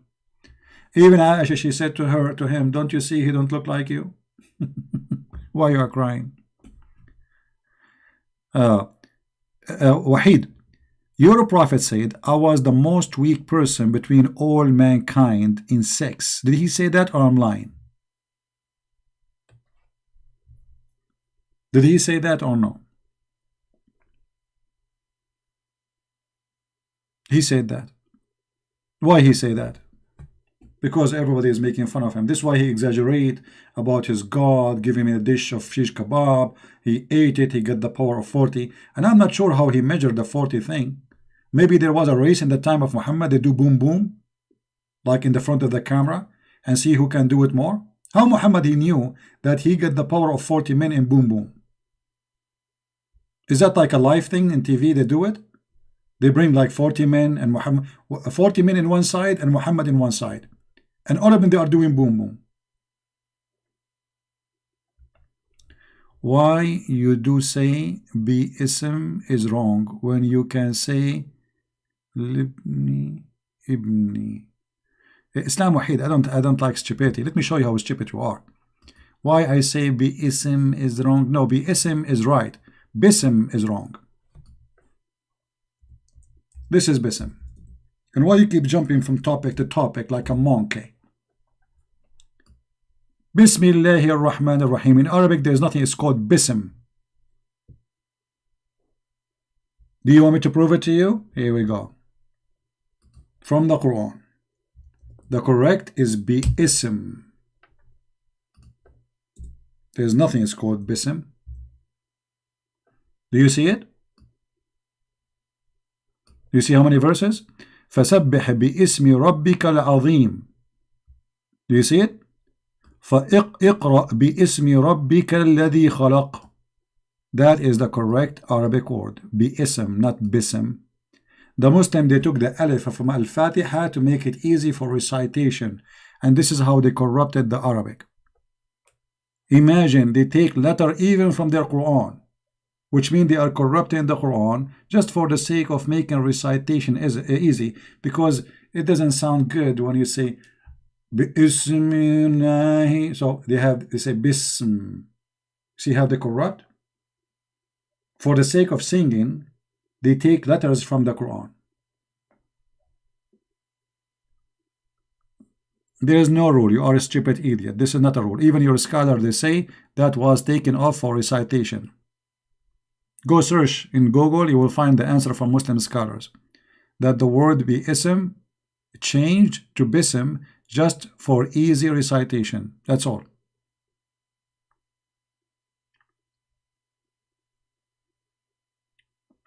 By the way, Islam Wahid is the woman who called me using voice changer, and she got her prophet busted. Okay, show me the rule. Show me the rule. Show me the rule where it says that bi-ism became bism. I want to see the rule.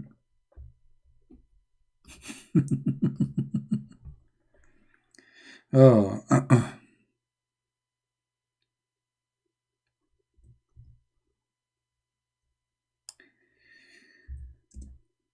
And I can get you busted if you call me, and I will make you read live on air your scholar saying that this was changed for the sake of recitation, with no mercy.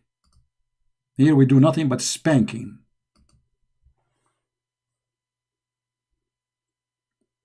Yes, my Skype is open. Call me. I will call you. Here we go.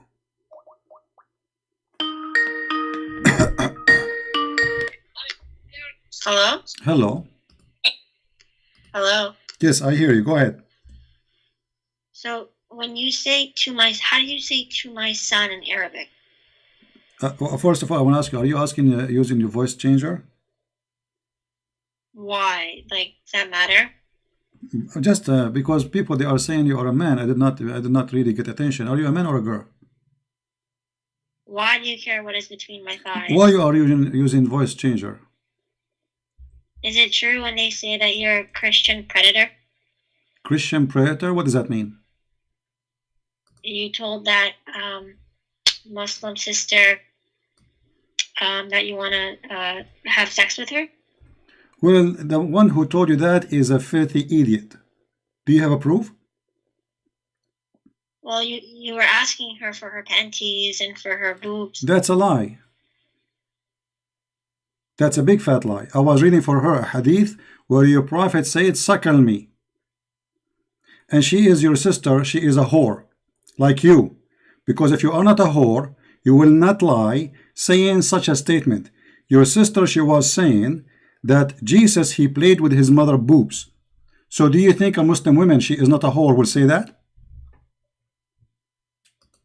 I think she was wrong by saying that. But no. I'm asking you, I'm not asking you if you're wrong. Why you are lying?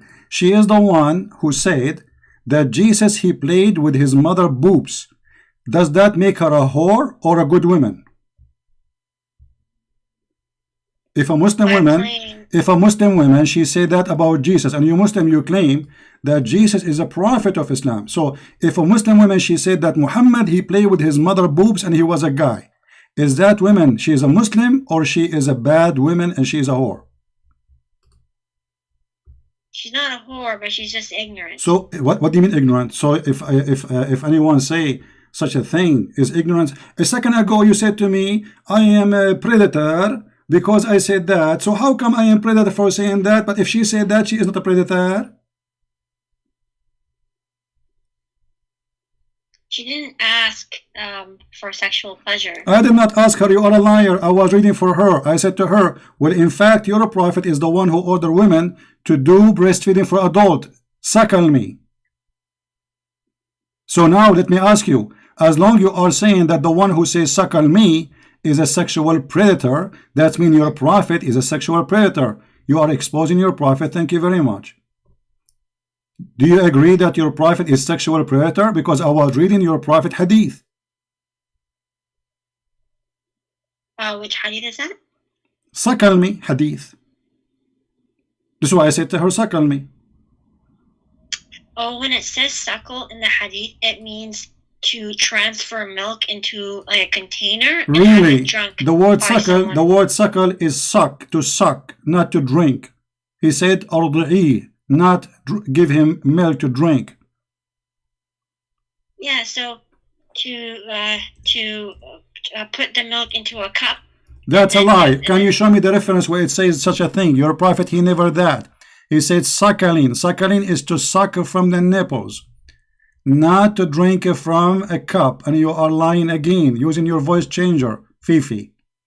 Here we go. Your prophet, he ordered a woman. If this is the problem, if this is not what your prophet is saying, as you are saying, it's like a drunk to drink from a milk from a cup. Look what the woman, she said. She said, how I can suckle him and he is a grown man. Suckle him. How I can suckle him and he is a grown man. So the woman, she is clearly understand that suckling is something can be done for a child. Drinking milk, anyone can drink. She did not say, okay, I will give him a cup of milk. No, she said, how I can suckle him and he is a grown man. Okay, I'm just like not to jump topics. How do you say to my son in Arabic? Don't change the topic. That was my original topic. Now we are going to show everybody who is a sexual predator. You are a liar like your prophet. You insulted me, and now you are in the corner because the one who said to a woman, suckle me, he is a sexual predator. You are the one who said that. So what kind of a prophet saying to a woman that a man, he can say suckle me to you, and he is a grown man? To the point even Aisha, she used to order her nieces and her sister to suckle anyone who want to enter upon her. Okay, so when a prophet says it, it's okay, but are you a prophet? So a prophet, he is not a sexual predator if he say to you, suckle me? No. And you are going to give him your boobs to the prophet? It does not say to the prophet. To who then? To the man. Okay, I'm a man. Here we go. You are going to say he is sexual predator. He's asking me to suckle my boobs. Allahu Akbar. You see how filthy you are? You just admitted that your prophet is a crazy man ordering Muslim women to give their boobs to any man walking by. You admitted that. You just said that. So if a Muslim man, if Mimi Hijab, he walk by and he said to you, suckle me, you will give him your nipples, do you?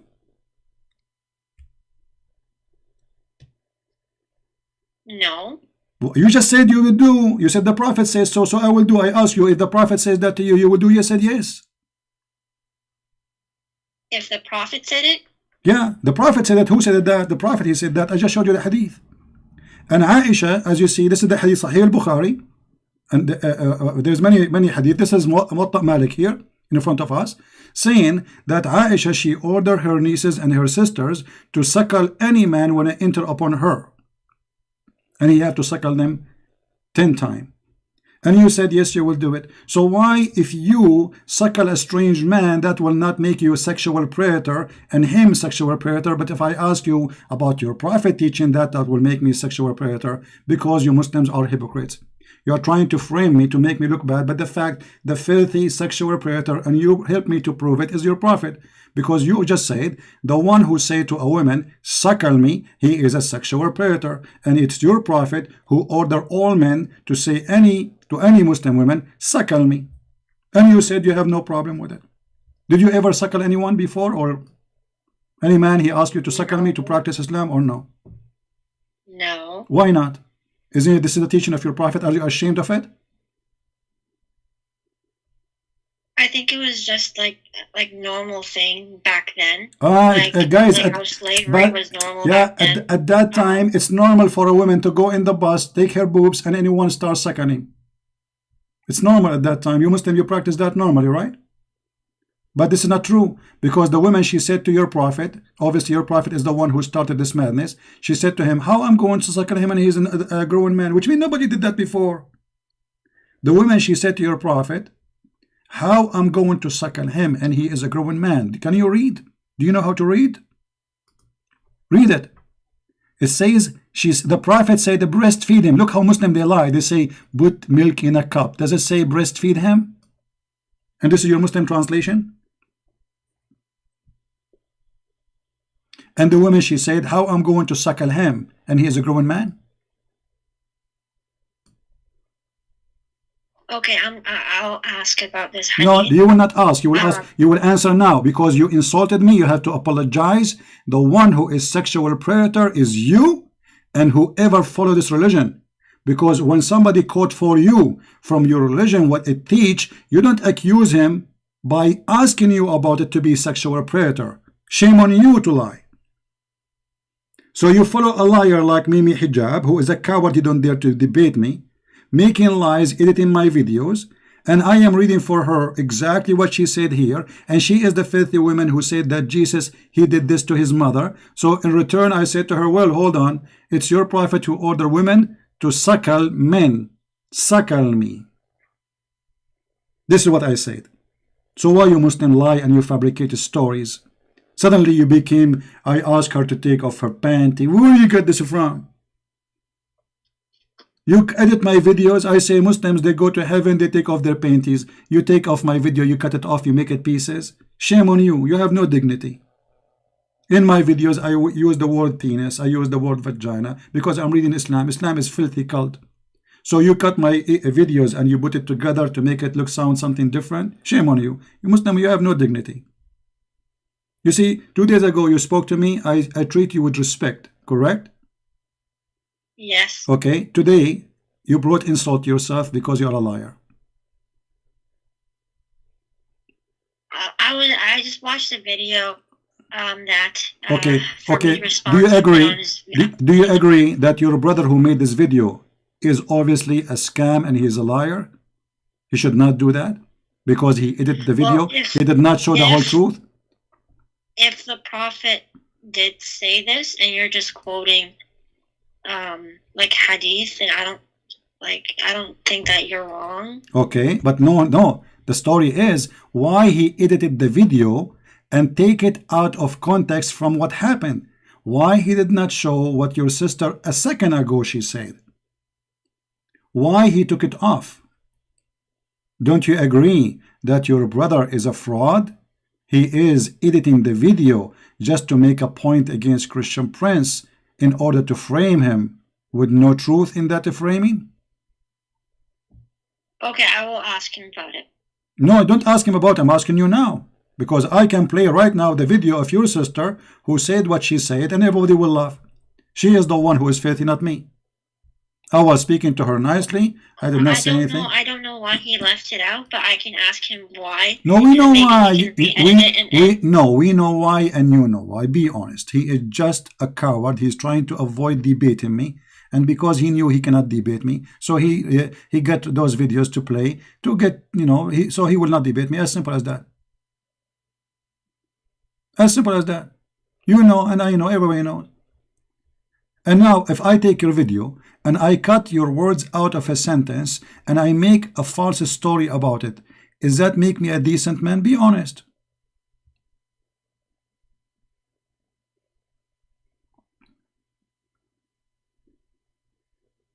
I don't know why it was cut like that, but no, you know. Stop saying you do not know. You know, I don't believe that you do not know, and especially now I explain to you why he cut it off. It's obvious. He is trying to make me look bad. In the same time, he's avoiding debating me. He's a coward. Now I can play for you. Here we go. Just because you mentioned this, this is what your sister she said to me. I never said something wrong to her.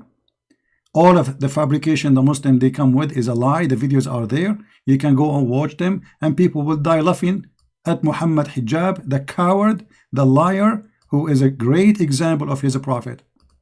Man, why he kiss a stone? Why he kiss a stone? Why? Oh, the Holy Spirit, the God in the heavens. I know all this. Okay, I live in Arabia. I live in Africa. You know where? You know what? They know. Why your prophet kissed the black stone? He's a pagan. You are a pagan. Did you kiss a stone or not? Do you kiss a stone? Who created the black stone? Who created the black stone? Who created the black stone? Jesus. Jesus? No, Jesus don't create stones. He created the whole world. But you Muslims kiss. You Muslims kiss his stones, right? Why your prophet kissed the black stone? Did he kiss the black stone? Jesus kissed nothing. Your prophet did. Why your prophet kisses stones? Okay, Jesus do more actually. Worse actually. He play with his mother boobs. Tell me why he's doing that. He play with his mother what? Boobs? You must be okay. You see guys, you see how savage they are? Look what she said. Oh no! Look what she said. Look what she said. Like you. Okay, show me. Okay, show me a verse. Show me a verse. Really? Show me a verse saying that Jesus he. Oh, you cannot hear. You cannot hear, huh? You are not in YouTube. Oh, sorry. Hold on. Here we go. Let me make it available for you too. Give me a second. Here we go. This is your sister talking. Black stone. Did he kiss the black stone? Jesus kissed nothing. Your prophet did. Why your prophet kisses stones? Okay, Jesus do more actually. Worse actually. He play with his mother boobs. Tell me why he's doing that. He play with his mother what? Boobs? You must be okay. You see how savage they are? Look what she said. Oh no! Look what she said. Look what she said. Like you. Okay, show me a verse. Show me a verse. Really? Show me a verse saying that Jesus he played with his mother. Show me a verse. Show me a verse saying that Jesus he played. Listen. You are obviously a trashy person. You just insulted Jesus for no reason. You say Jesus he played with his mother boobs, right? Okay, listen. You are a liar. Number one. Number two. it's your prophet who order women to give their boobs to strangers. Is that true or not? No, it's not. Can I suckle you? Okay, let's read the hadith. Can I suckle you? Can I suckle you? Did you hear it? Did you hear it? Yeah, I heard it. So why do you agree that Muhammad hijab is a fraud and is a scam and he is lying to Muslims? I think just for this specific case, I don't agree with what they did. No, it's not about agree. Either you are honest or don't call me again. Because you called me, you insulted me, you called me big names for no reason, which is not true. The woman, she was insulting Jesus, and you Muslim, you claim that Jesus is a Muslim prophet, which means all of you should defend Jesus. So I was defending Jesus, and you Muslim, you take a side of the women who insult the Messiah. How dare you to do so? Just to make a lie? I apologize on behalf of like Muhammad Hijab. You apologize on behalf of Muhammad Hijab. I'm not asking you to apologize. I'm asking your opinion. Don't you think that Muhammad Hijab is a fraud? Be honest, because this is a fraud. He edited the video, he took the words out of context, and he quote only what I was reading. I said, in fact, your prophet who said to the women to suckle him, to suckle a man, suckle me. So you Muslims, either you admit that Muhammad Hijab do not present Islam and he is a fraud, or you say, no, he presents Islam. It's just for this specific case. It's just for this video because he was just caught up in the argumentation, and he may have just did this just to get back at you, but this does not represent Islam. Okay, so you are saying he's not a Muslim, he's a bad Muslim? You are saying Muhammad Hijab is a bad Muslim? Like he did something wrong. So okay, what wrong? Then I wanna why you cannot be honest? Say that this is a bad Muslim. This is because here he is fabricating a story. Everyone does bad things, but we can't say no. You Muslim, you support him, and here we go. He made you believe it. You are a victim of him. He misled you. He's the devil. Who is the one who made you believe in a lie? God or Satan? Answer me. Who is the one who made people believe in a lie? God or Satan? I want an honest answer from you. Satan. Okay, and Muhammad Hijab made you believe in a lie, and you call me believing in that lie. So Muhammad Hijab must be Satan. Don't you agree? Wait, Muhammad Hijab is Satan? Well, if he is the one, you just said that God, he will not make a lie and make us believe in a lie.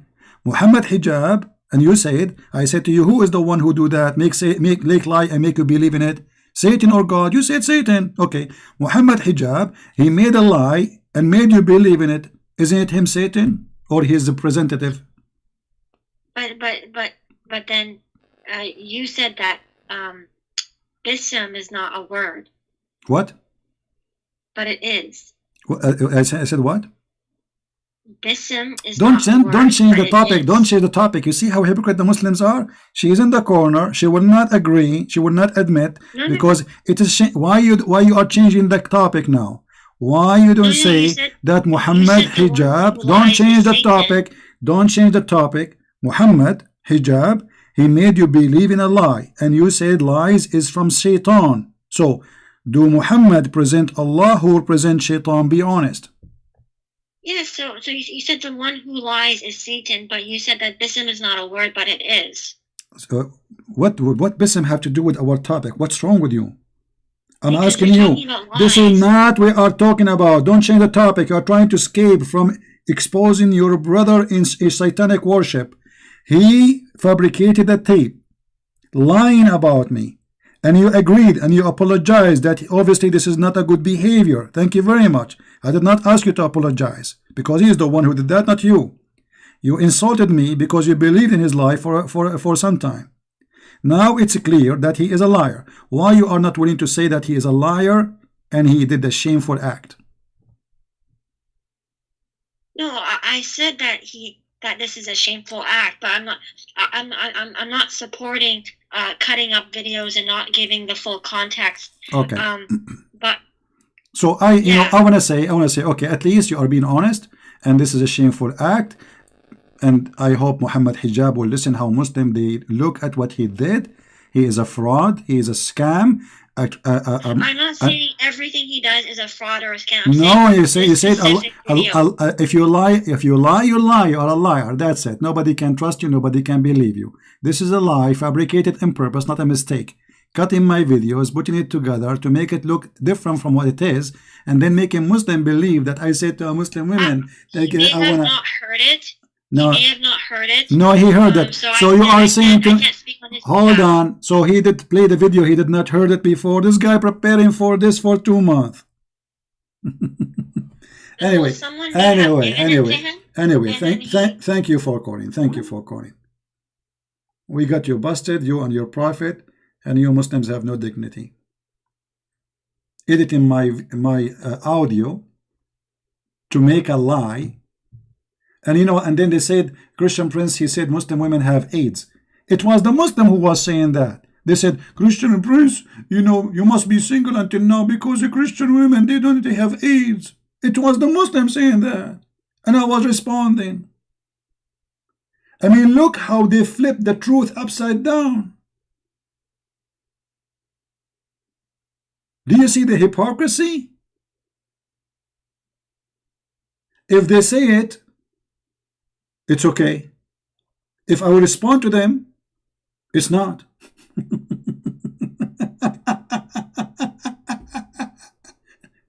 And I said, well, in fact, Muslim women is the one who have that, because you do mut'a, you do zawaj a friend, temporary marriage, travel marriage, you have multiple partners. The Muslim man have 4 wives. He go to Thailand, he come back home. This is what I said.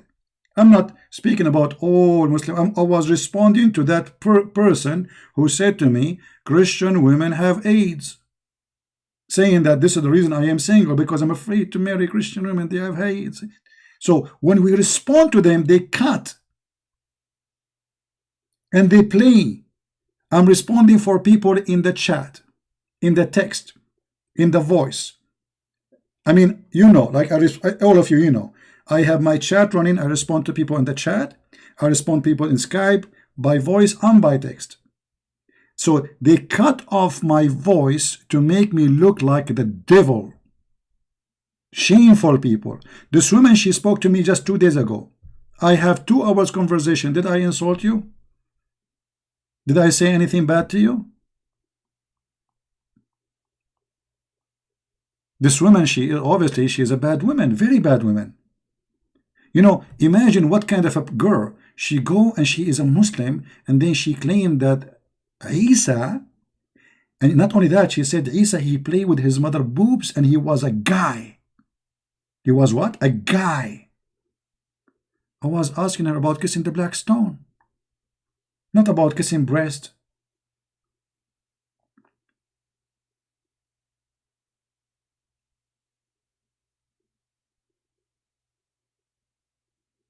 Do you see how we can get them busted? Can I talk to you for 3 minutes, Abdullah? Yeah, sure, Abdullah. Call me. Call me, Mr. Abdullah.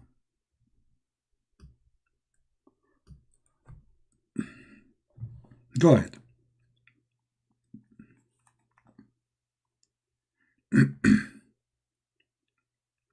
Text me first so I can see your which one is your, you know, to be sure that is you, and I will call you back.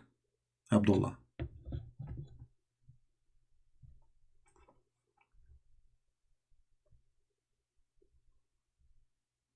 It's a shame. It's a shame, you know. We don't cut a video of people and edited the voice, edited the sentence, and fabricate and lie. And in the top of that, it's a shame that Muslims, they supported a woman. She insulted Jesus. I'm not talking about this one who called me now. Yeah, maybe it's a man making a voice of a woman, obviously. But it's okay.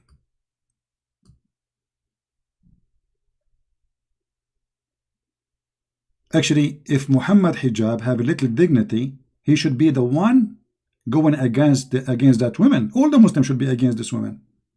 Instead, they use her to fight me. You believe it?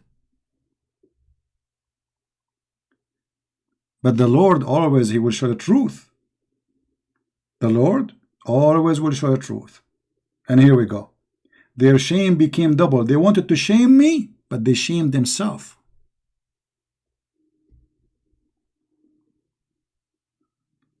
You know what I mean? They wanted to shame me by framing me, but they did nothing but they shamed themselves. The Lord is amazing, my friend. And because he was too much intimidated, he don't dare to debate me. He got those little tiny cut in the videos, so he will not let me talk and debate will not happen. And in front of the Muslim, he will say, hey, I'm a hero. Hey, your boy is finished. What a poo-poo. You are the one who's finished. Everybody see how terrified you are. I'm calling from my room alone. 7 Abdul in the room of Muhammad Hijab. And yet none of them dare to debate me. They muted me more than 7 times, hang up on me 8 times, I spoke for 2 minutes. This is how terrified they are from my name. As simple as that. And now look at this. Muhammad Hijab, he got his prophet busted because whoever say to a woman, suckle me, is a sexual predator. That means Muhammad is the biggest sexual predator.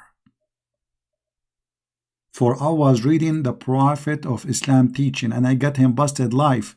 Even though he was muting me, he said to him, you stupid idiot, I was reading your faithful Prophet Hadith.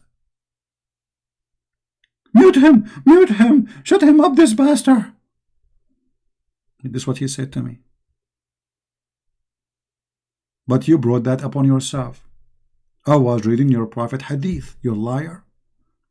And as long the one who practiced such a thing is a sexual predator, that means all of you who believe in Muhammad is sexual predator, because this is the teaching of Muhammad.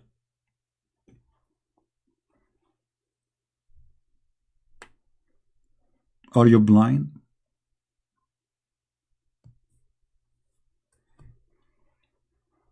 And because they are in fear from me, so they have to do a dirty tricks. They cannot debate me, they cannot face me, and they are terrified. So let us make little editing for audio and make a Christian Prince. And you know what? You made me bad. Look how many people listen to me. I open my YouTube. After an hour or half hour, I have 1,000 people listening. I have millions of people watching my videos in Indonesia, in India, in Pakistan, around the world. Because no Muslim can refute me. And when you did what you did, you show everybody how terrified are you.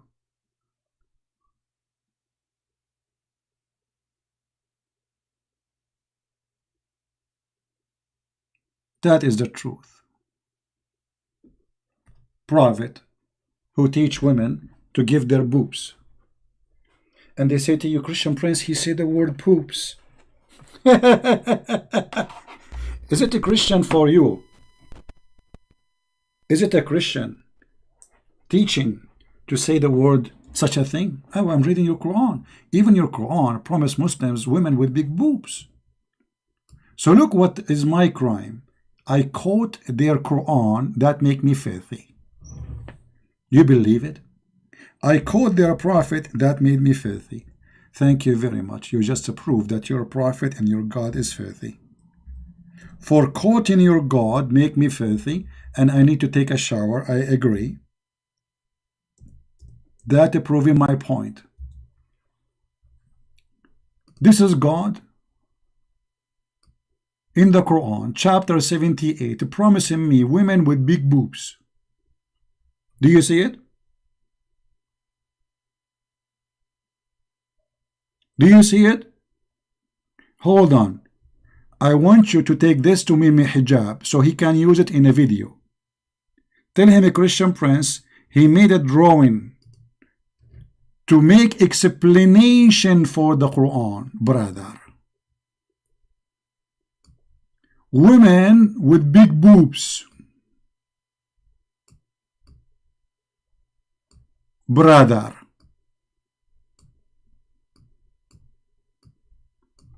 Please copy my video and tell everybody that the Christian Prince, he used the word boobs.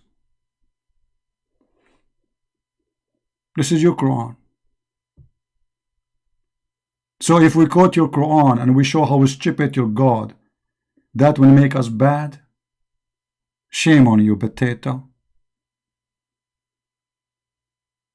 Brother and sister, there's a person in the Democracy Prince, and he always speak about boobs. In fact, the Quran, he said in chapter 78, verse number 22, that Allah will give women big boobs. And there is a reason for that. Brother, if you remember when the flood of Noah happened, if you have a woman and she have a big boobs, those boobs, they can work like a balloon, and they will make you float in the water. So it is my fault to use the word boobs, but if Allah say the word boobs and big boobs, it's okay.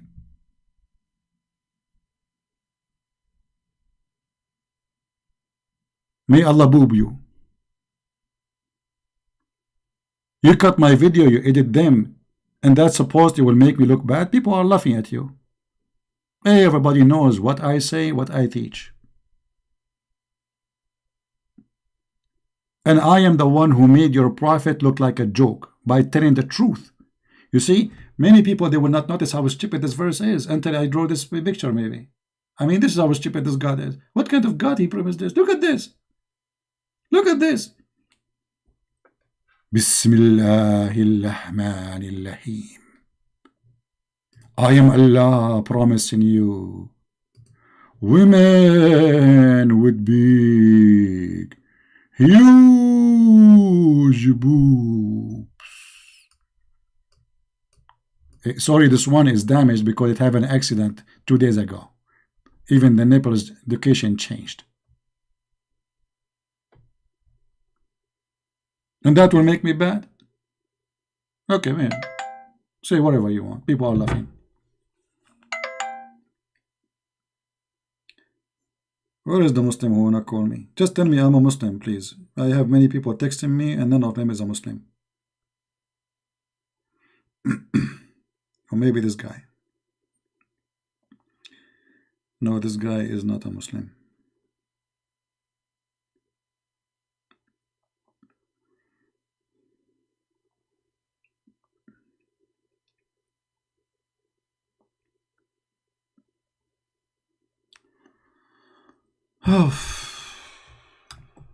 Anyway, sorry for the. By the way, I'm artist since I was a kid. As you notice, my drawing is so fantastic. I mean, so good, unbelievable. I mean, I was like #1 in school, brother. You can tell. My drawing is really, really good. But by the way, I was the only student in the school. Let's see. Somebody wanna call me? His name is Abdullah. Hello? Yes, my friend. Go ahead. You're live on air. Yeah, I'm Shivan. How are you, CP? How's it going? I'm fine. Are you a Muslim? Look, I'm ex-Muslim, but just can I talk for 3 minutes, please? Sure. Go ahead. Go ahead. Okay. Look, about Sahla bin Suhail, when Muhammad asked her to give her nipple to Hudayfa, Salim Mawla Hudayfa. If you go search Arabic literature, at that time Sahla, she didn't have young kids. Her youngest kid was 14 years old. That means Sahla, she didn't have even milk. That's a very important point. True. Muhammad was healthy. If you go read Al-Dhahabi, Sir A'lam al-Nubala, or even Athir or whatever, all the Arabic literature, Islamic literature, the oldest child of Sahla at that time when Muhammad asked her to give her nipple to Salim Mawla Abu Hudayfa was 14 years old. That means Sahla, she didn't have milk. Exactly. And same as... you know, that's a very important point. Exactly. I want to answer that girl who was talking to you before, said you have to squeeze into a cup and then drink. No, that's not true. Even it's not necessarily for ladies to have milk, for example. Aisha has done that by herself, as Ibn Rajab say in Sharh Sahih Bukhari. Even Aisha, she didn't have kids. She didn't have milk, but she has done once by herself. Right. So this is not necessarily. Right. And if you look at Sahla, she didn't have children at that time. Her youngest son was 14 years old. Yeah, and women. Just I want to stress out about this important point. Even goats, if they don't have babies, they have no milk. I mean, it's very well known that human being, animals, they have milk when they have babies. Correct? True. Yeah. True. So, but here Muhammad was filthy because this lady, she didn't have young child to have milk. So it's not important to have milk or not. No, just to suckle her. What is important is just to suckle her breast. Not there's no milk. Yeah, exactly. Yeah. Exactly. That's the most important point.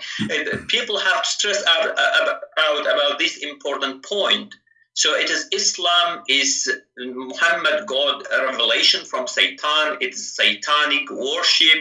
They have to know that there is no respectful man ask ladies take out your boobs from bra and put in the mouth of someone else, regardless if you have milk or not. Both ways is bad. But in this case, Sahla say a youngest child was born in Habasha.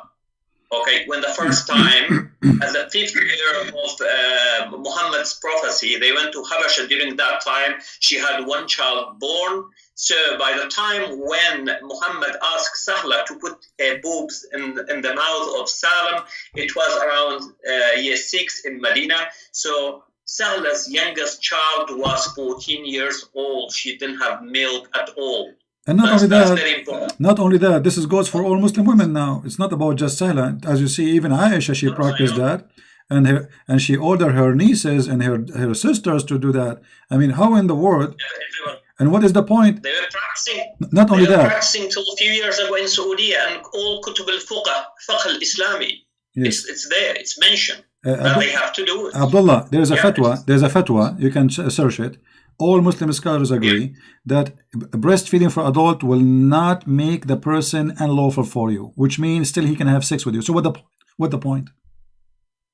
No, exactly. It is. Look, Muhammad is satanic. He was, psychopath. So everyone should know that. Basically, that's we should give this message to people that he was satanic. Basically, so according to Quran, Satan can send a revelation, and also God can send revelation. According to Quran, we have 3 verses in Quran that Satan is able to send revelation, and Muhammad got revelation from Satan. He's satanic. He's psychopath. So that's the most important point. Just I want to point out here that it's not important for ladies to have milk or not. You can't be a girl not married. Still, according to Muhammad, you are allowed to put your nipple in the mouth of a man to become forbidden from that man.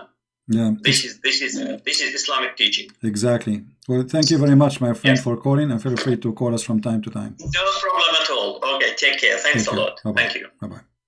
Now, the one who called us, the one who do not know, this is I don't know him actually. His name is Abdullah, as I see in Skype, and he's an ex-Muslim.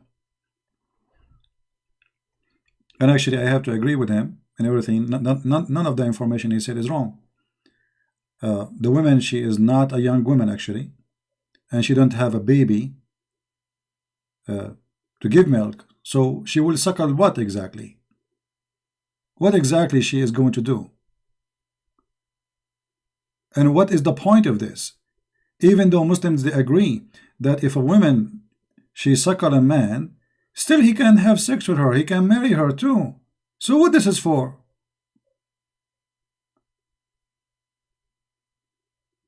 The mental illness of Muhammad, he is playing with those people around him, making fun of them. He's a crazy man. And those people, whatever Muhammad he say, they agree, even though it is a scam and a fraud.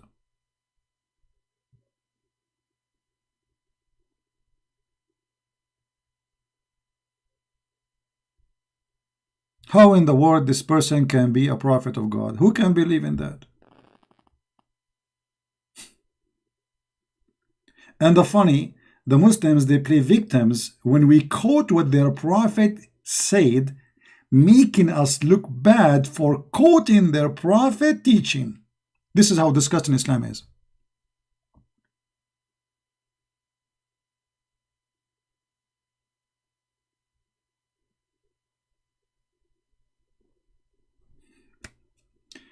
All right. I think we have enough for today. Don't forget, please, to download the videos. It's already past the middle of the night here. I would like to say thank you all. Thank you to Abdullah, to the one who called us. Very nice gentleman. And actually, even the Muslim girl or a guy who is changing his voice, I feel sorry for you. I mean, look, you see how they're victimized by those people, the scammers who lie to them? You are a victim, my friend. You are a victim. Everybody witness. I speak to Muslims in the best manner I can. And when I lose patience with them for they are lying, they will not let me talk, I hang up. This is the best I do. And if I use words, I use Islamic words. Muta. Boobs, as you see in Quran. Everything I use is from Islam. The Quran says the similarity of those who carry the Torah is the same as a donkey. So if I call a Muslim donkey, he gets upset, or they call me donkey. The Quran calls us donkeys. So how come you can call us donkeys? We cannot call you donkeys. If you believe that this is not right, then you should rip off your Quran. The Quran calls us monkeys, call us liars, call us kuffar, call us najis. What about I call you najis? If I call Muslim najis, they will say Allahu Akbar, discrimination. He discriminates us, he calls us dirty. You call us dirty in the Quran every day. I don't call you najis. I believe Muhammad is najis, not you. You are just a victim.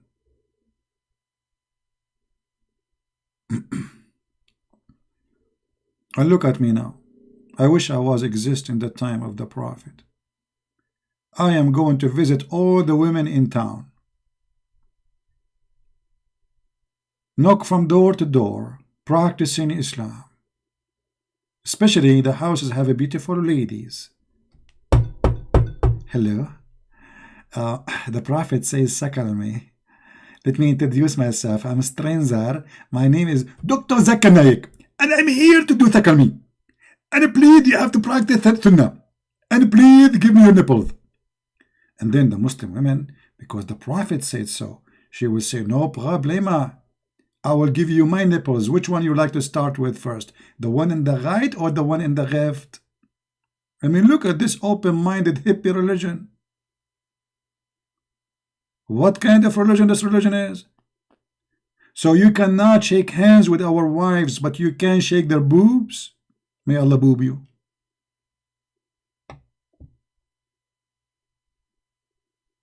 And then they will say, look what Christian Prince he's saying. Look at his language, man. Disgusting. I am the one who's disgusting. I'm quoting your stupid prophet. The disgusting is the one who taught you this. You are the one who practiced it, and I am the one who quoted. Is disgusting?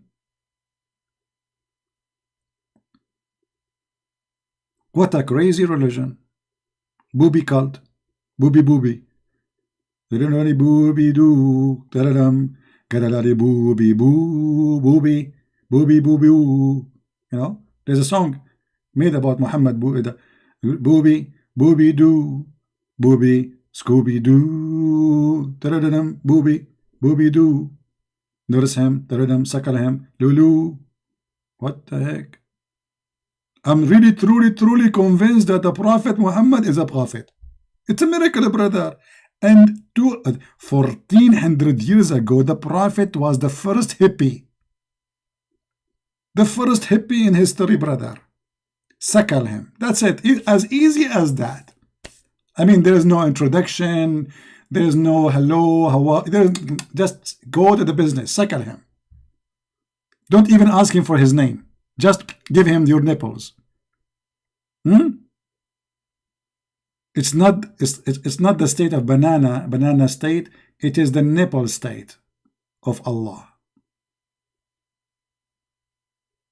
You do not even need to say bonita. Just suckle me. Like hello. I mean, what's wrong with that? Why you people are close-minded? What's wrong with you? We are in the year 2020. We should appreciate this. Man, I wish we can go back on time. We are single people and we practice the beautiful teaching of the Prophet. I will do YouTube channel called Suckle Me. All day long, going from house to house, recording live YouTube of suckling business. Actually, I wanted to open a business in Las Vegas, a drive-through boob suckling. But I don't have enough money for that business. Imagine how much customers will come. We make like little holes, windows, and those believers, they put their boobs, and people drive through, and you know, you pay, and then you suckle. As simple as that. Drive-through suckling. Nobody thought about this business before me. I have a copyright over it. What is this? Unbelievable. You need a goodly land, correct? Exactly, good one. You get to go, Jenny? Jenny, don't go. Don't go. Don't go. Where do you want to go? We are Arab. You cannot leave our chat. We are Arab. It's one place. You enter, you cannot leave. This is Islam, brother. One way. One way ticket. One way ticket to the hell. That's it. You say Shahada, you cannot leave, brother. Where do you want to leave? Close the door. Nobody can leave. What? You leave? You think you can enter Arab chat and you leave as you wish? Are you dreaming? Let me call my cousins in the Middle East. Al-Baghdadi, the very merciful person of Allah, and Usama bin Dajin, and Az-Zarqawi. They are the best experience of mercy and dignity. Oh boy. Alright guys, I want to say thank you all for being here. May the Lord bless you. I'm not going to keep the videos, as you know. I'm going to clean them soon. So please download whatever you want. And especially this part where this lady, she did expose her brother Muhammad Hijab for being a liar. Don't forget to download that part and share it around.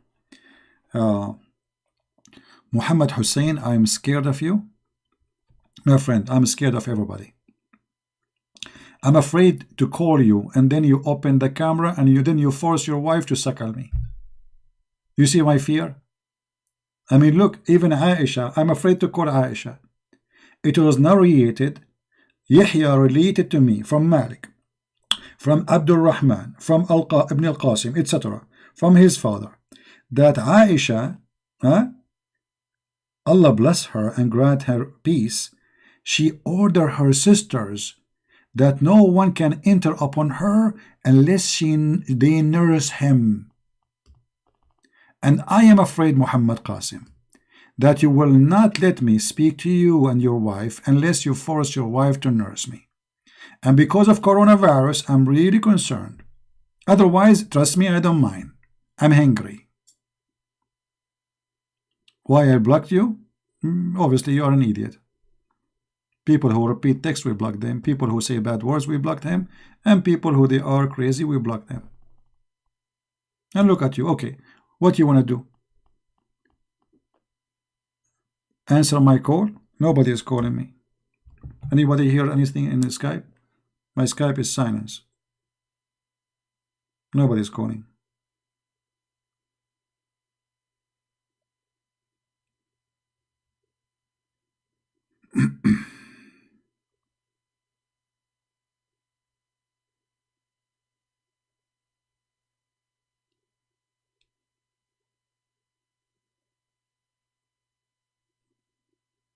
Nobody's calling. And you know, my friend, I mean, there's no need to prove your point. I'm scared always from Muslim. This is why I open my Skype open, and anyone can call me. And all of you are scaring me.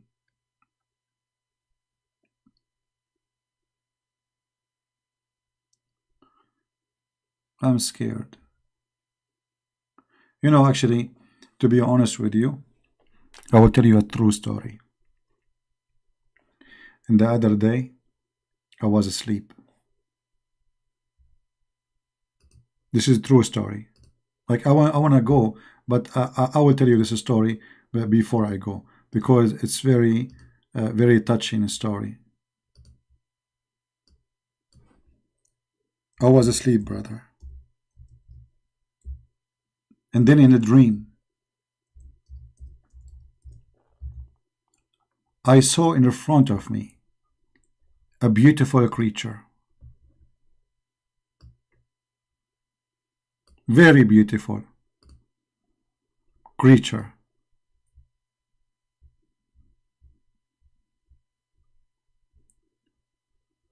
I cannot even describe for you how beautiful this creature was, but I'm trying just to give you an idea. And when I saw this creature, I decided to have a conversation with him.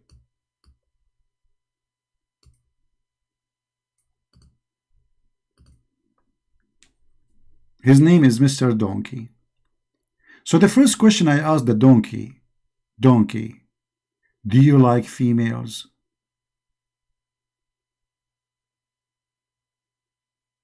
It might be strange that I am asking such a question, I understand. But I always think about animals. I'm very sensitive. Do donkeys like females like us?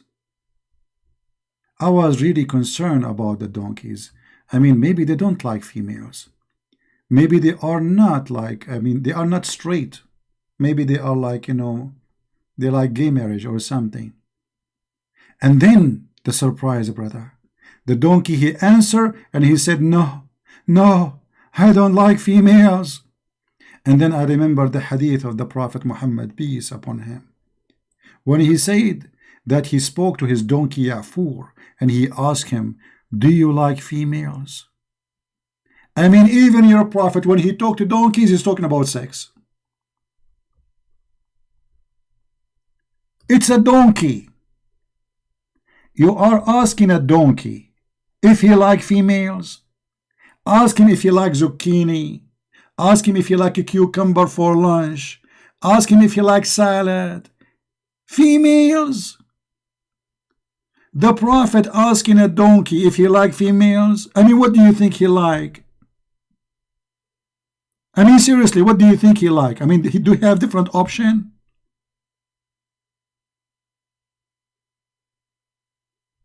This is your Prophet.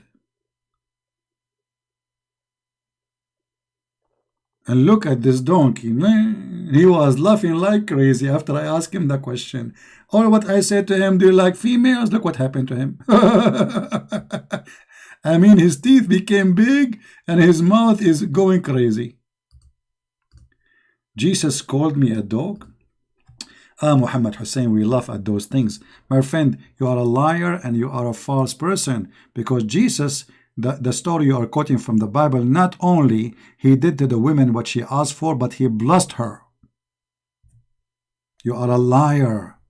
Jesus was quoting what the Jews they say, and the example they say, why we throw our bread for the dogs. She said, look how humble she is. Even he said that, she said, but Lord, my God, even dogs, they eat from their masters. And then what the Lord, he said to her, is getting you busted. You are a thief and you are a liar. This woman, she is calling Jesus God. And Jesus saying to her, you are Aramaic, you are not from the Jews, so why you are coming to me? Why you don't call to your God and pray to your God? You are a liar. And Jesus said, and he ordered all his disciples to go and teach and preach the whole world. And even your book says that Jesus, when he ordered his disciples to go and teach and preach, his disciples, they said to him, but we don't speak all languages. He said, don't worry, go sleep. And when they woke up in the morning, they found themselves speaking many languages. And this is in your book, you idiot. Which means Jesus, he blessed all nations. I'm not making my own interpretation. I am a Christian, you are a Muslim. You don't make interpretation for Christianity, you idiot. When I show you something from Islam, I show you interpretation from your scholars. When you are making your own interpretation. When you are making your own interpretation. Yeah, and then he said, I have sheep out of here too. I came to my sheep and my sheep rejected me. And he said, and he confirmed, I have sheep other than this place too. And then he ordered all his disciples to go and teach all the world. Anyway, Muhammad, you are just a joke like your prophet.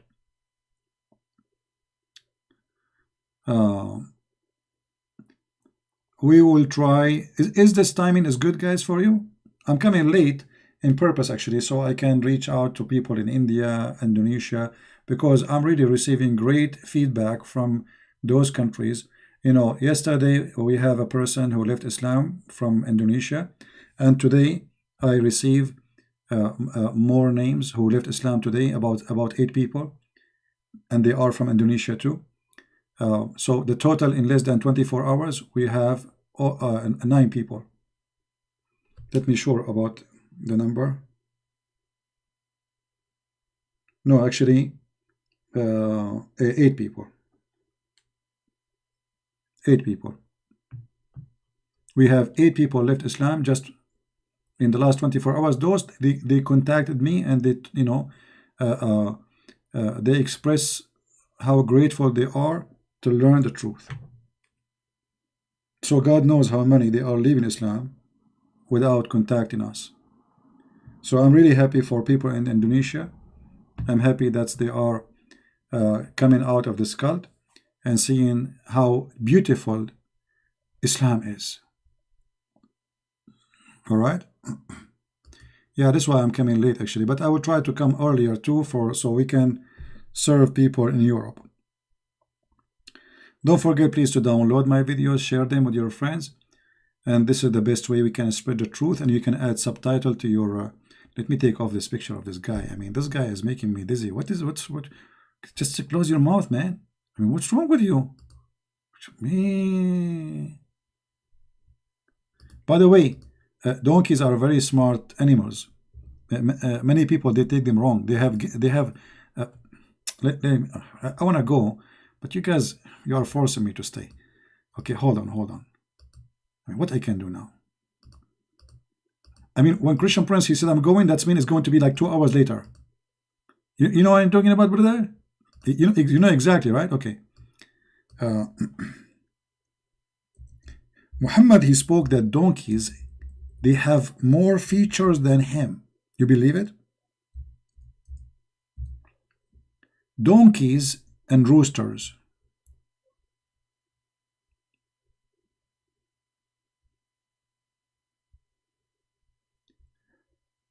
The prophet, he said, read with me carefully, and just to prove to you that donkey is more qualified to be a prophet from the prophet. I'm not kidding. This is Sahih Hadith. Let me show it to you on the screen. Abu Huraira, the father of the cats, that's what Huraira mean, spoil name of cats. Abu Huraira reported that Allah Messenger saying, when you listen to the crowing of the cuckoo, ask Allah for His favor, as it sees angels. Look at this. Chickens, they have a special sensation for angels, brother. And when you listen to the braying of the donkey, seek refuge in Allah from shaitan, for it sees shaitan. So look what we learn from this. Donkey and a chicken, they are more qualified than Muhammad.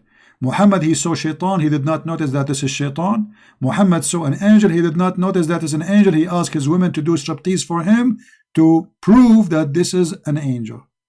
Which means, a donkey, he can recognize if this is shaitan or an angel, but Muhammad, he cannot. Do you see the proof? And this is Sahih Muslim, Hadith number 2729. What kind of a prophet this prophet is? When Muhammad saw the angel Jibreel in his room first time, he told his wife, I see someone in the corner. His wife, she wanted to prove to him if he is shaitan or an angel. So what she did a striptease party.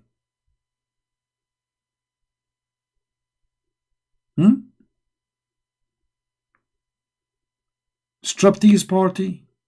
Oh boy. All what we need, bring a rooster inside the house, you idiot. As long Muhammad is the one who taught us this. Why Muhammad don't bring a rooster inside the room instead of asking his wife to do striptease? Bring the rooster. If the rooster do cuckoo cuckoo, that means this is an angel. And by the way, I have a special alarm system around my house. I have 4 roosters and 4 donkeys in every corner of my house.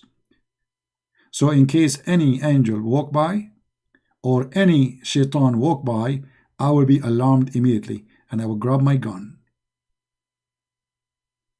Man, where Muhammad he got this knowledge from? This is knowledge of the unseen.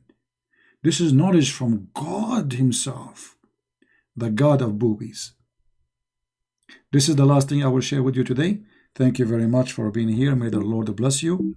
And until we see you soon again, I hope tomorrow if I can. Christ is Lord and Islam is nothing but a fraud. And this is how we get it busted. See you and God bless you. Take care.